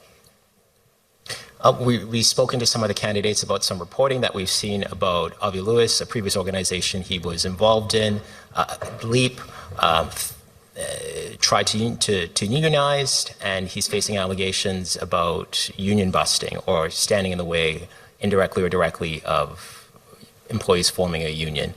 Rob Ashton said he spoke with Lewis about that. He said that's unacceptable. If I heard him correctly, do you have any views or anything to say about that? Well, I don't know the situation, but I will say that we are a party of workers, and union busting is the opposite of what it means to be a New Democrat. You know, we need to be working to put workers' protections into legislation. You know, it is why I am bringing forward legislation to make company unions like the CLAC illegal. We should be standing up for workers, and union busting is a really big problem for any candidate. I don't know the situation that Mr. Lewis is being accused of, so I would leave that up to him to speak to that. Okay, thanks. Oh, hi, good evening. I'm a reporter from the Canadian Press. How do you think of Mr. Levi's fundraising total, which is about $780,000? Does it place him as the front runner? Listen, our team has seen excitement across the country, and I have made a point of showing up in places across this country. You know, I just got back from Whitehorse. It was great to be in one of the territories. I've made a point of going from coast to coast, and we have been breaking, you know, every target we set for ourselves. We have raised over $600,000. We have signed up tens of thousands of members. You know, our campaign has a lot of momentum. And I think as we head towards the election in March, I think you'll see that. And thank you so much. And is it okay to get your thoughts on Ms. Levi's response to the LEAP manifesto attack during the debate? Was the membership wrong in adopting it? Thanks. So I want to be very clear. The membership did not adopt the LEAP manifesto. The membership voted to look at it. And for me, this happened at a time when Rachel Notley was making real positive wins for people in my province. And the implications were widespread. Rachel Notley cut child poverty in half. She was a leader in bringing in real environmental protections, and that has implications across the country. The idea that Brad Wall was able to use the LEAP manifesto, as a way to beat up on the Saskatchewan New Democrats, that's not great. That's not the way that we build our movement. That's not the way that we deliver more for Canadians. David? Okay, that's it. Thank you. Thank you. And that concludes the press conference. And you heard it right there. Heather McPherson, the last candidate to address members of the media. So ends the press conference in New Westminster, BC. So ends the official leadership debate in the Greater Vancouver area. Although we're going to continue our conversation a bit as we're here around the table with Melanie Richer, Matthew Dubé, Eric Grenier, and of course Marc-André is here beside me. As we kind of mull over tonight, the word that was used time and again was rebuild. And I want to get your thoughts on the challenge of rebuilding the party at this point. Lacking resources, financial, people, low in the polls. Talk to us about the challenge any one of these candidates faces in terms of rebuilding the party at this point. I don't think anybody thinks it's easy. I think a lot of folks were pretty heartbroken after the last election. But I do think that there's a lot to build on. I think folks were really proud of the things that we were able to get done in the last few years, and folks understand what sending a New Democrat to Ottawa means. I mentioned earlier that I was on the road the last 2 weeks, and it was sad to hear what people had to say.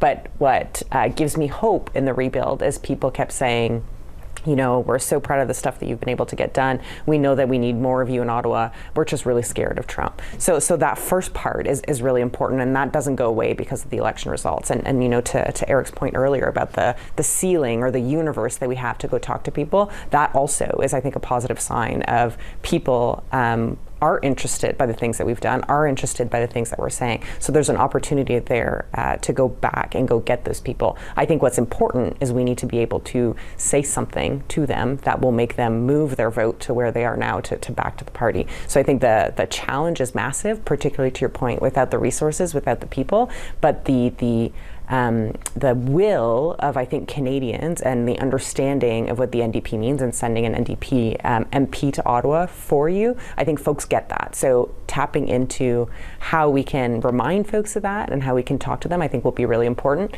Big job, but not an impossible job. Yeah, big job for any of the candidates. What would you say to that, Matthew?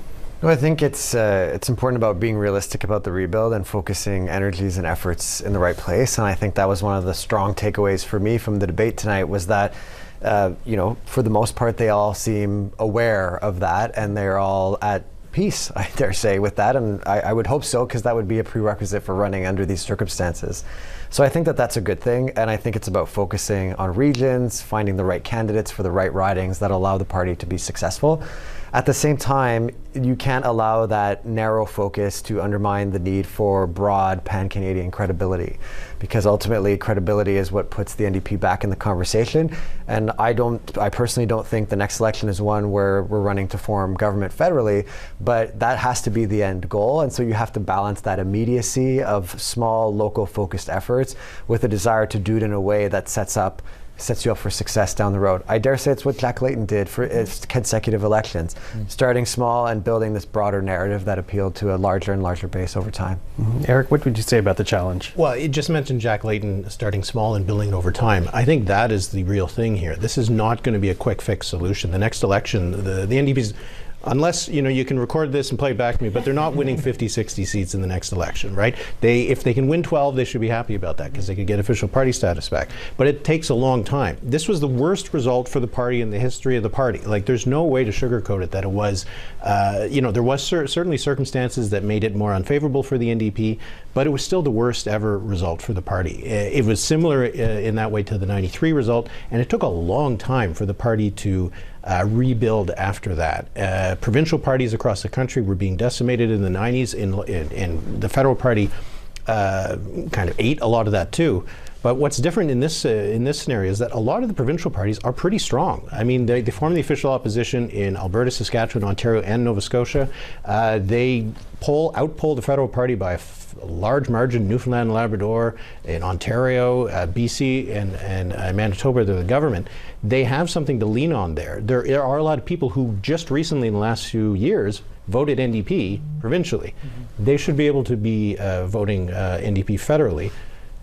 But there's just been this disconnect. So this whole debate about whether the provincial party, whether the federal party is going to become a problem for the provincial party, it's just death, because their best resource right now is at the provincial level. And if they lose that connection, I think that 12 seats would be tough for them to win in the next election. Forgive me. We have recorded it. The control room has confirmed. Thank you. Bien, juste en terminant, évidemment, maintenant, la prochaine date importante au calendrier, c'est celle du 29 mars du congrès du Parti à Winnipeg où la nouvelle chef sera élue. Ce sera un vote préférentiel. Il peut toujours y avoir des surprises, des imprévus. Juste en terminant, on va faire un autre tour de table dans le même ordre. Mélanie, qu'est-ce que vous allez surveiller, soit lors du vote ou dans les 5 semaines qui restent avant sa tenue?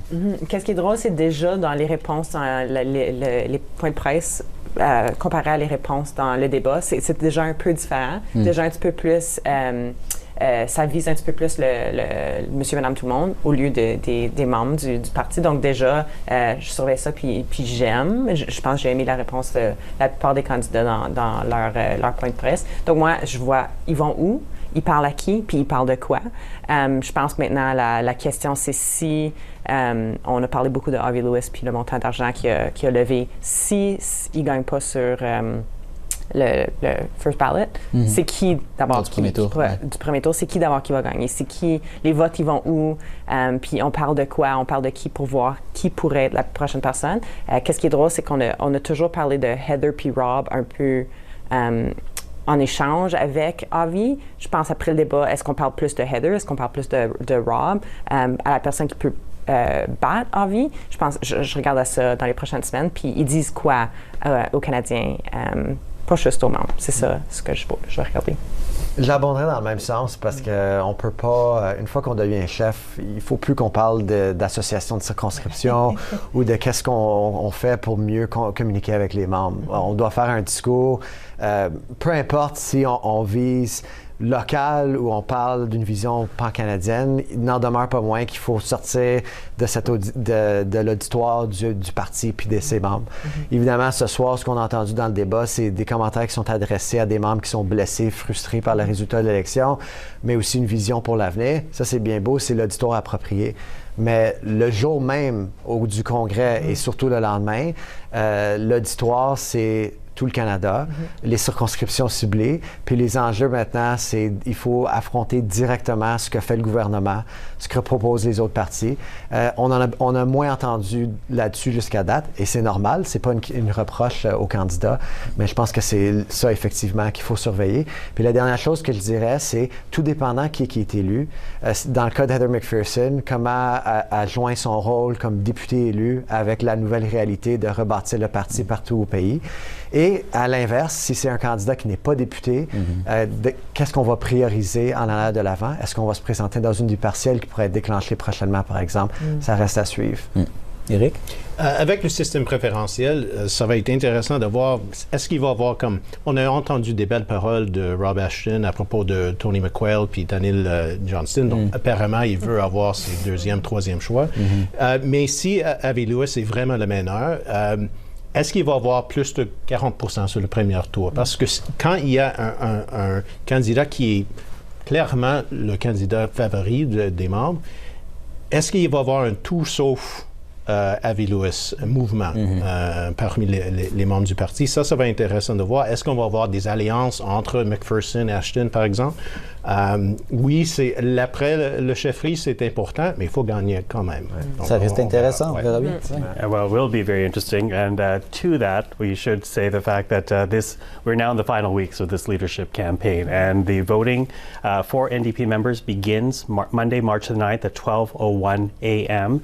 The results will be announced on March the 29th in Winnipeg at the NDP Leadership Convention, which we'll have coverage here on CPAC. So thank you for joining us this evening. Our thanks to Melanie Richer, Matthew Dubé, and Eric Grenier, and of course Marc-André. Always a pleasure. Thank you for that. Merci d'avoir été avec nous.